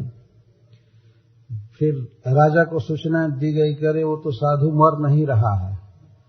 बहुत आश्चर्य में राजा पड़ गया, आकर देखा तो तेजस्वी साधु क्षमा मांगने लगा। फिर भेजा तो राजा पर वे रंज नहीं हुए, क्रोधित नहीं हुए साधु, सीधे जमराज जी के पास पहुंचे और पहुंच करके उन्होंने प्रश्न किया कि तुम किस तरह से दंड दे रहे हो, हमने क्या अपराध किया था कि हमको सूली पर चढ़ाएंगे। जमराज जी फिर रजिस्टर चाहे कंप्यूटर देखे होंगे जो भी चित्रगुप्त जी से कहा कि देखिए कुछ भी नहीं था वहां पर, केवल एक था कि बचपन में कीड़े के पूंछ में उन्होंने सिर खोस दिया था, इसी के लिए दंड दिया गया। तो फिर मांडव्य ऋषि ने कहा कि आप देखिए कि कितने वर्ष का होने पर कर्म फल लागू किया जाता है। तो उसमें देखा गया तो 14 वर्ष लिखा गया, 14 वर्ष का होने पर कर्म फल लागू होने लगता है मनुष्य पर। तो वो 7 वर्ष की अवस्था में लड़का गलती किया था, तब पूछे मांडव्य ऋषि, मैं 7 वर्ष की अवस्था में जब चेतना डेवलप नहीं रहती उस समय गलती किया था ना, तुम क्यों दंड दिया मुझको ऐसा। जमराज जी कहने लगे कि तो भूल हो गई, बहुत भूल हो गई, शूद्र कहीं की, तुम इस पद पर रहने लायक नहीं हो, तुम शूद्र हो जाओ। तो मांडव्य ऋषि के शाप से जमराज जी शूद्र बने थे। और जब तक वे इधर थे तब तक आर्यमा जी जो पितरों के नायक हैं, वे पापियों को दंड देते थे उनके पाप के अनुसार, यथावत अघकारिषु। अब सूत जी एक कथा कह रहे हैं कि युधिष्ठिर महाराज को इस बात का पता नहीं था कि भगवान कृष्ण चले गए हैं पृथ्वी को छोड़ करके, और उनको अपना वंशधर प्राप्त हो गया था, परीक्षित नाम का लड़का, तो बहुत प्रसन्न थे, खुश थे कि भगवान की कृपा से मिला हुआ है। तो इस प्रकार से लोक में लोग एवं गृह सुशक्ता नाम प्रमत्ता नाम तदी है या अत्यक्रामद अभिज्ञात काल परम दुस्तर। विदुर जी ने देखा कि किस तरह से संसार के लोग घर में आसक्त, यूं गृह सुशक्ता नाम प्रमत्ता नाम तदी, गृह सुशक्त और स्वकृते सुप्रमत्त, जो नहीं करना चाहिए उसमें खूब आसक्त है और जो करना चाहिए उसमें बिल्कुल लापरवाह। गृह सुशक्ता, वास्तव में इस संसार में घर गृहस्थी में व्यक्ति जितना रचा पचा रहता है, आसक्त रहता है, उतना और कार्यों में नहीं रहता है। भगवान को एक तो ऐसे ही जीव संसार में भूला हुआ है, और घर गृहस्थी बसाने, मेंटेन करने आदि की चिंता में, काम करने में फंसा रहता है। गृह सुशक्ता नाम और प्रमत्ता नाम, और जो भगवत भजन है, भक्ति है, या एक दिन शरीर छूट जाएगा, काल की गति बहुत विकराल है, इस विषय में एकदम प्रमत्त, असावधान। तो विदुर जी ने देखा कि इस तरह से काल बीत रहा है, परम दुस्तर काल है, इसको पार पाना कठिन है, एक दिन शरीर छूट ही जाता है, धीरे धीरे बुढ़ापा आती है, बुढ़ापा के बाद शरीर छूट जाता है। तो विदुरस तद अभिप्रेत्य धृतराष्ट्रम अभासत, इस बात को देखकर विदुर जी ने धृतराष्ट्र महाराज से कहना चालू किया। उस समय केवल गांधारी उनके साथ थी।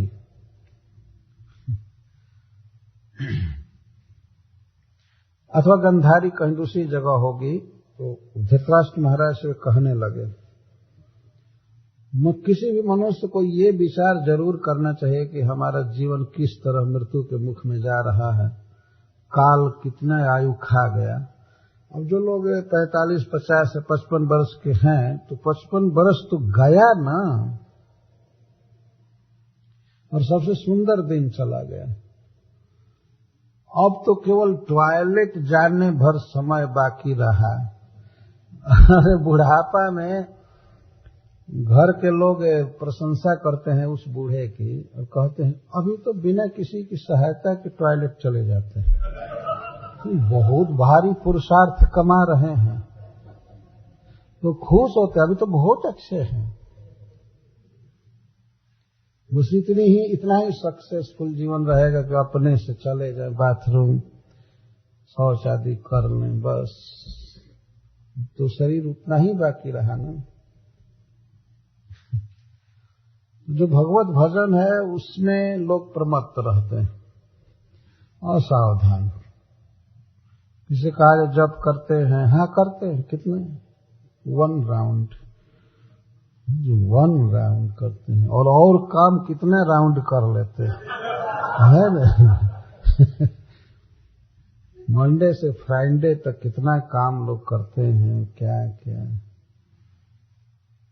भोजन करना हो तो एक ही चपाती थोड़े खाएंगे, कई खा लेंगे। लेकिन भजन में ऐसा लगता है कि भजन एक ऐसी चीज है जो ऑप्शनल है, हमारी इच्छा पर है, करे या ना करे, और बाकी तो दूसरे की इच्छा से करना पड़ता है। सब जगह रूल है, ऊपर से ही ऑर्डर होता है, इतना करना पड़ेगा, ऐसे करना पड़ेगा, ऐसे करना पड़ेगा, आपको इंश्योरेंस लेना पड़ेगा, ऊपर से ऑर्डर है, ऐसे ड्राइविंग करेंगे, ये करेंगे, वो करेंगे, इतना किराया है, ये है। लेकिन भजन में लगता है भजन करने वाले पर ही सब डिपेंड है, जितना करे ना करे। ये अजीब आदमी बना लिया। ये नहीं पूछता है कि कोई वैदिक अथॉरिटी, शास्त्र हमारे लिए क्या कह रहा है, कितना भजन करना चाहिए, ये पता लगाना चाहिए ना।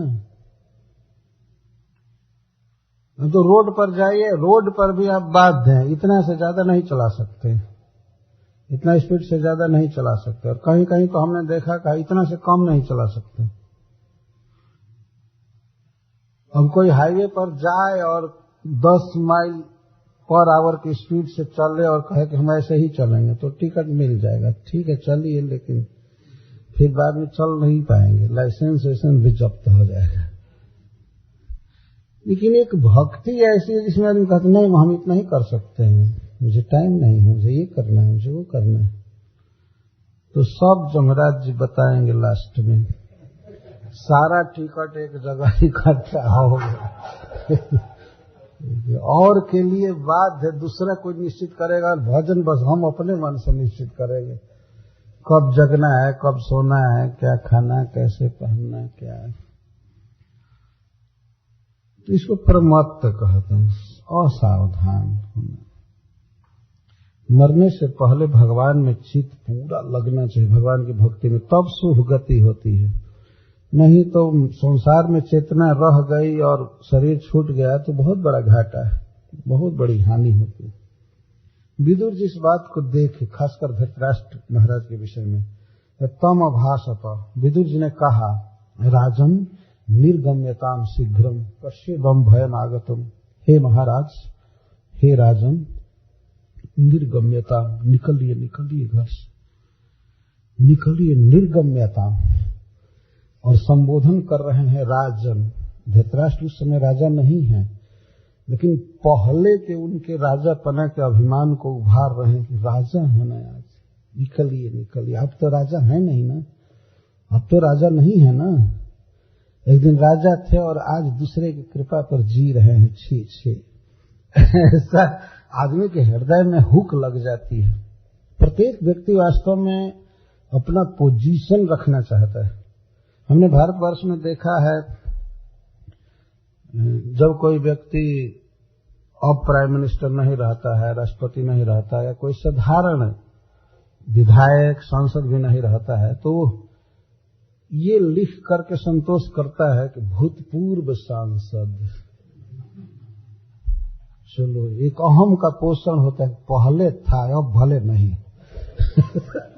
और लोग उनको कहते भी हैं विधायक जी या संसद जी, चाहे ये वो। भारतवर्ष में बहुत बोलने की शालीनता है, लोग पूर्व से संबोधित करते हैं।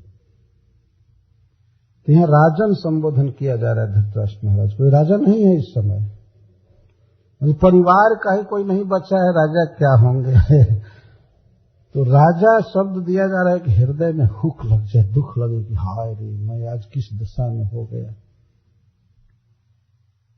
तो कहने का आशय है, विदुर जी का पहला अटैक है प्रीचिंग में कि आपका राज्य गया था। राज्य गया, उसी तरह देह जाएगा, सब जाएगा, निकलिए, निकलिए, भागिए, भागिए, चलिए भगवान का भजन कीजिए। निर्गम्यता, और इतना ही नहीं करें कि निकल चलिए, निर्गम्यता में शीघ्रम, शीघ्र निकलिए, चलिए, अभी चलिए, अभी चलिए। और युधिष्ठिर महाराज आदि सब सोए हुए हैं। है रात्रि का समय, निर्गम्यता शीघ्रम, शीघ्र निकल चलिए। पश्चेदम भयम आगतम, आप जरा विचार कीजिए, विचार कीजिए, भय आ गया। भय आगतम भयम, भय का अर्थ होता है मृत्यु। इस संसार में सबसे ज्यादा भय व्यक्ति को लगता है मरण से, सबसे ज्यादा भय मरण से लगता है।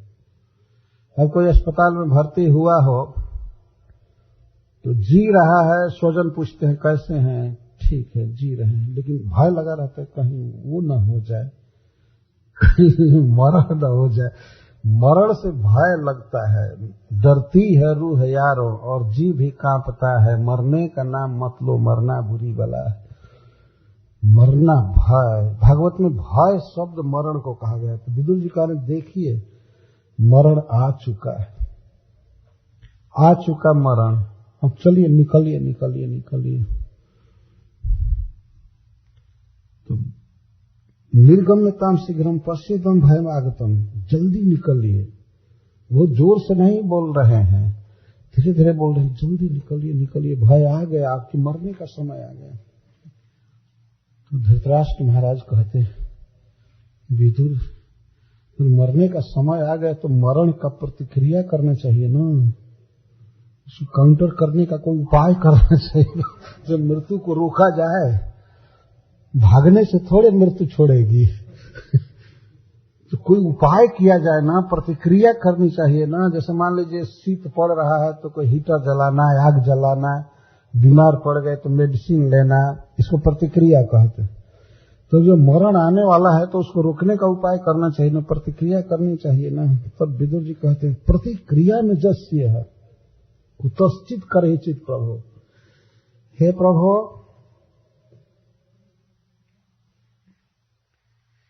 प्रतिक्रिया में जस्य है। इस संसार में सब चीज की प्रतिक्रिया भगवान ने बनाया है, लेकिन मरण की प्रतिक्रिया नहीं बनाया कहीं भी और किसी भी उपाय से। हिरण्यकश्यप आदि बहुत प्रयास किए कि वे न मरे, बहुत टॉप क्लास का जो प्रतिक्रिया हो सकती है, ब्रह्मा जी से इंश्योरेंस लेना, सब करना, लेकिन मर ही गए। हिरण्यकश्यप मर गए। वो तो प्रतिक्रिया करने की सोचा, बहुत वरदान प्राप्त किया, ऊपर न मरो, नीचे नहीं, रात में दिन में नहीं, अस्त्र से नहीं, जहर से नहीं, पशु से नहीं, आदमी से नहीं, देवता से नहीं, सब कंप्लीट था उसका, लेकिन मर गया। विदुर जी कहते हैं कि मृत्यु की कोई प्रतिक्रिया भगवान ने नहीं बनाया है राजन, आप निकलिए निकलिए निकलिए, मरना निश्चित। और कुतश्चित करहिचित प्रभु, कुतश्चित का अर्थ कहीं भी, व्यक्ति कहीं भाग करके जाए मरना पड़ेगा। जैसा मैं कल कहा था कि भारत से लोग भाग भाग कर अमेरिका में आना चाहते हैं, तो इधर क्या नहीं मरेंगे? इंग्लैंड में, स्वीडन में, ऑस्ट्रेलिया, जापान, सब जगह मरण, यहां तक कि स्वर्ग में भी मरण है, पाताल में भी मरण है। इसकी कोई प्रतिक्रिया नहीं, और सबकी प्रतिक्रिया है। जैसे देखा गया है कि बुढ़ापा की प्रतिक्रिया हुई है, कायाकल्प करवा करके, बहुत पावरफुल औषधि लेकर, मेडिसिन लेकर के, या योगाभ्यास करके, एक्सरसाइज करके बुढ़ापा को रोका जाता है कुछ काल के लिए, प्रतिक्रिया है। शीत की प्रतिक्रिया है, इतना ठंडा पड़ता है यहाँ, लेकिन फिर भी आप लोग हीटर आदि जलाते हैं जाड़े में, या गर्मी के दिन में भी एसी चलाते हैं, तो ये प्रतिक्रिया है। भूख की प्रतिक्रिया है, कुछ भोजन दे देते हैं, शांत हो जाते हैं। लेकिन मृत्यु की प्रतिक्रिया नहीं है। कोई कहीं बचा है, कोई कहीं भूल से बच गया है किसी कोने में संसार के, कि जो मरा न हो, भाई ऐसे ही जमराज जी की दृष्टि न गई हो है कोई अपने को हाइड करके रह गया हो, या चाहे जमराज जी का ध्यान ही न गया, कहीं है ऐसा? नहीं, तो कहीं नहीं है मृत्यु की प्रतिक्रिया।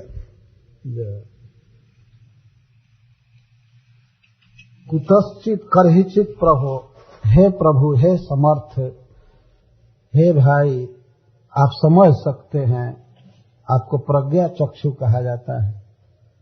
जो अंधे लोग होते हैं उनकी आंखें बुद्धि ही होती है, उनको प्रज्ञा चक्षु कहते हैं और हायर नाम दिया जाता है। तो आप तो समझ सकते हैं, तो वही भगवान काल हम लोगों के लिए आ गए, इसलिए चलिए चलिए चलिए। जेन चैवा विपन्नोयम प्राणः प्रियतमैरपि जनः सद्य विजुचेत किमुता निर्धनाद् भी। तब दूसरा प्रश्न धृतराष्ट्र महाराज करते हैं कि विदुर, अरे कैसे धन छोड़ दें, कैसे घर छोड़ दें, कैसे छोड़ दें?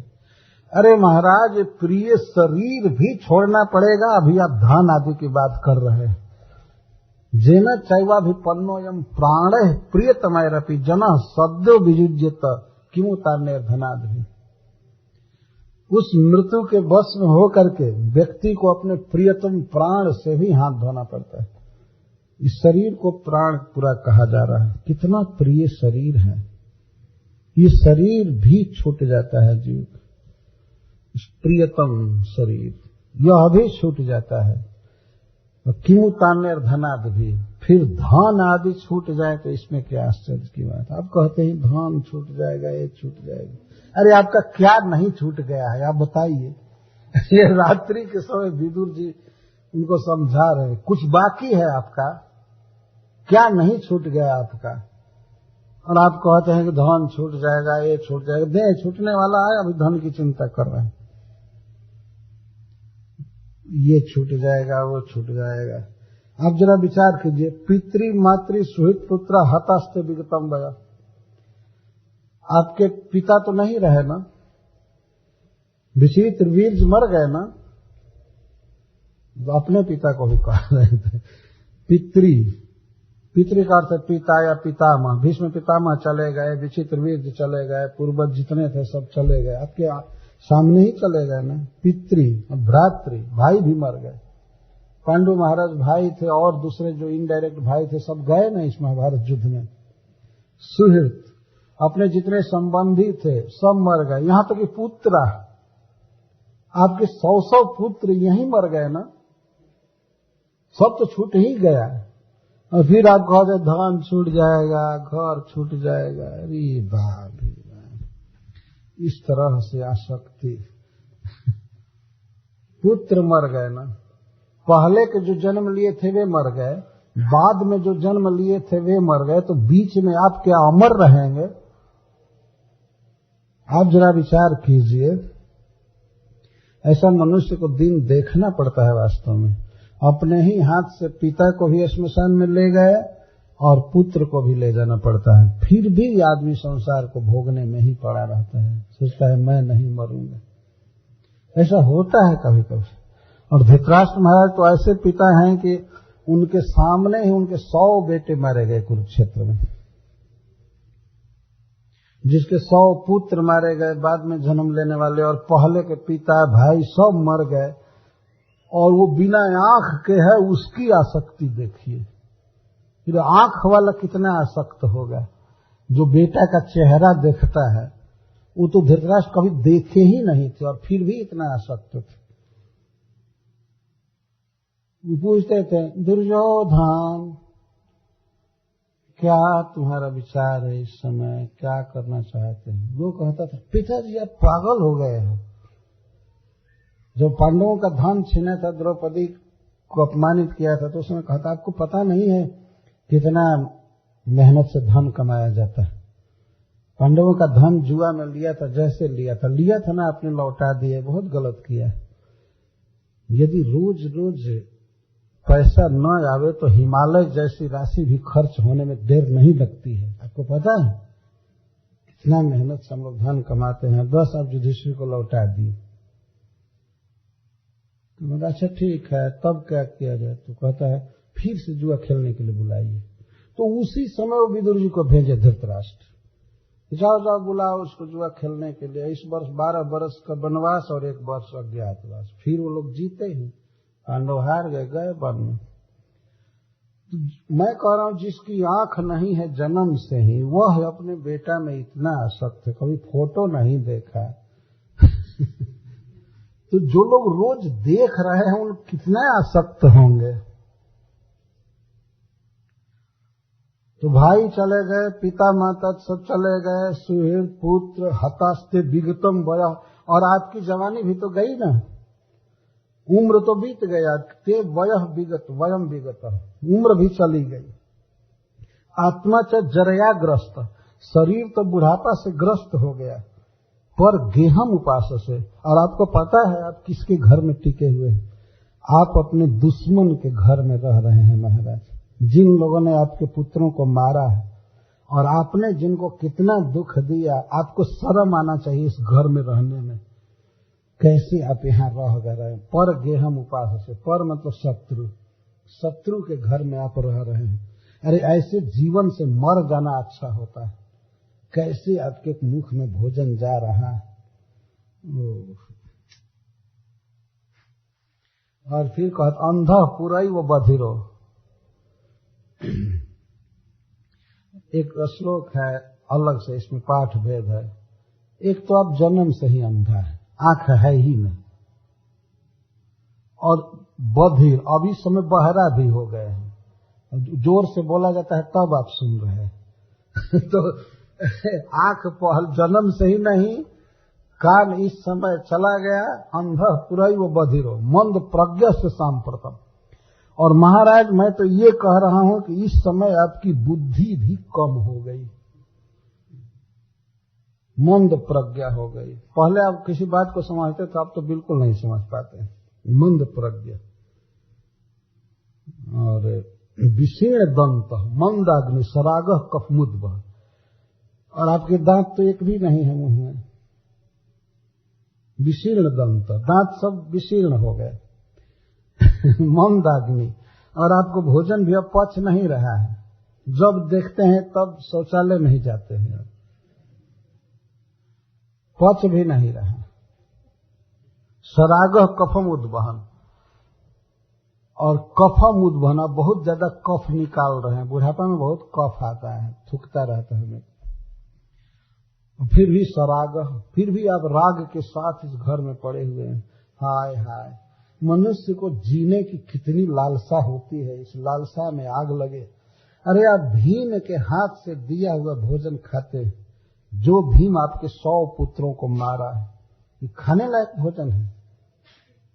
यदि भीम के हाथ से धृतराष्ट्र महाराज खाते हैं तो उनका अहो भाग्य है कि महावैष्णव के हाथ से खा रहे हैं। लेकिन विदुर जी दुख उत्पन्न कर रहे हैं घर छुड़ाने के लिए।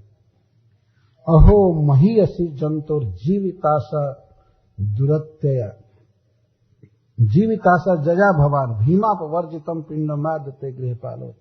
और आपको पता है भीम आपको कैसे भोजन देता है? जैसे लोग कुत्ते को डाल देते हैं पिंडम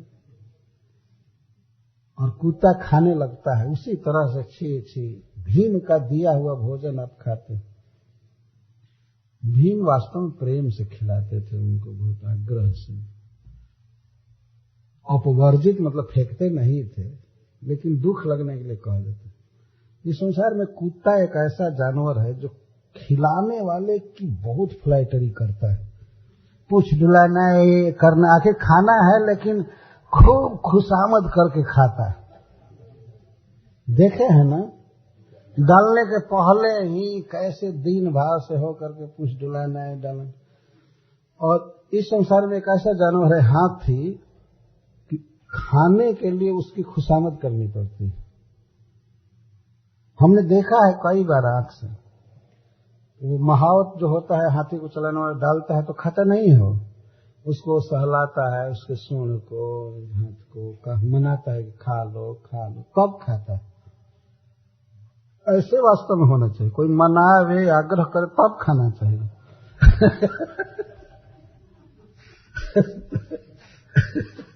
कुत्ता खिलाने वाले की ही चापलूसी करता है, और हाथी जो ऐसा जानवर है कि खाने वाले की चापलूसी करनी पड़ती है। खा लीजिए, आग्रह किया। भोजन वास्तव में प्रेम का खाना चाहिए, तिरस्कार का नहीं। जहां तिरस्कार हो, भूखा रह जाए लेकिन नहीं खाना चाहिए, वो जहर जैसा शरीर में असर करता है, उससे मेडिकल रिएक्शन होता है। भाव का भोजन करना चाहिए। तो यहाँ पर विदुर जी कह रहे हैं कि हाय हाय, कितनी जीने की आपको गलत लालसा है कि आप भीम के द्वारा फेंके हुए भोजन कर रहे हैं। कैसे गृहपालवत, गृहपाल कुत्ता को कहते जो घर का पालन करता है, रहता है बाहर और घर का पालन करता है, और सब लोग जब खा लेते हैं तब उसको डाला जाता है। अमेरिका में कुत्तों का ज्यादा स्टैंडर्ड है वही स्वामी जैसा रहते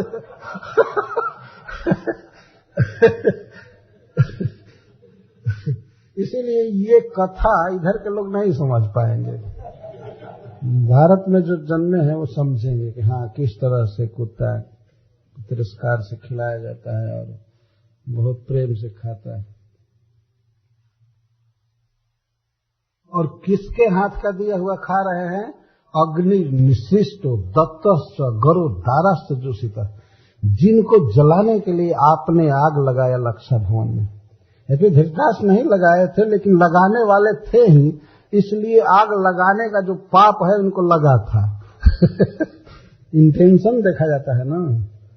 यदि लगाए थे आग भीमसेन, लेकिन धृतराष्ट्र पर पाप लग गया था आग लगाने का। विदुर जी भी कह रहे हैं कि आपने आग लगाया जिनको जलाने के लिए, विष दिया जिनको मारने के लिए, जिनकी पत्नी को अपमानित किया भरी सभा में, जिनका खेत छीना, धन छीना, राज छीना, उनके हाथ से खा करके आप क्यों जीना चाहते हैं? आपको तो शर्म आना चाहिए खाने में। आपने कुछ भी तो छोड़ा नहीं पांडवों को, आप मटियामेट कर देना चाहते थे उनको, और आज वो भगवान की कृपा से जी गए तो उन्हीं के हाथ से आप खा करके जीना चाहते हैं। छी छी, ऐसे जीवन से कोटि कोटि मरण अच्छा है। तद्दत्त रस भी। और इसके बाद भी आप जीना चाहते हैं, खाना चाहते हैं, लेकिन अब आप जिएंगे नहीं। जैसे पुराना कपड़ा आदमी कितना भी सावधानी से रखे लेकिन फट जाता है बैठने में इधर उधर, वैसे अब आपका शरीर गया, आप जी नहीं पाएंगे। इतना सुनने के बाद तब धृतराष्ट्र पूछते हैं तो विदुर क्या करना चाहिए, क्या करना चाहिए? तो वो कहते हैं बस निकलिए। तो जो दूसरे के उपदेश से या स्वयं अपने ज्ञान से जैसे भी कृष्ण को हृदय में करके घर से निकल जाता है, उसको नरोत्तम कहते हैं। और जो स्वजनों से अलक्षित कहीं स्थान में देह त्याग करता है भगवान में मन लगा करके, तो उसको धीर कहते हैं। विदुर जी कहते हैं कि महाराज आप तो नरोत्तम तो बन नहीं पाए। नरोत्तम बनने के लिए बहुत पहले घर छोड़ देना चाहिए था। कम से कम धीर तो बनिए, चलिए चलिए कृष्ण को हृदय में रख करके आप शरीर छोड़िए। आप ये शिक्षा बाद में कल हम कहेंगे किस तरह से 2 श्लोक बता रहे हैं। बहुत महत्वपूर्ण शिक्षा है धृतराष्ट्र महाराज को। धृतराष्ट्र महाराज निकल गए, गांधारी भी निकल गए उनके साथ रात्रि के समय।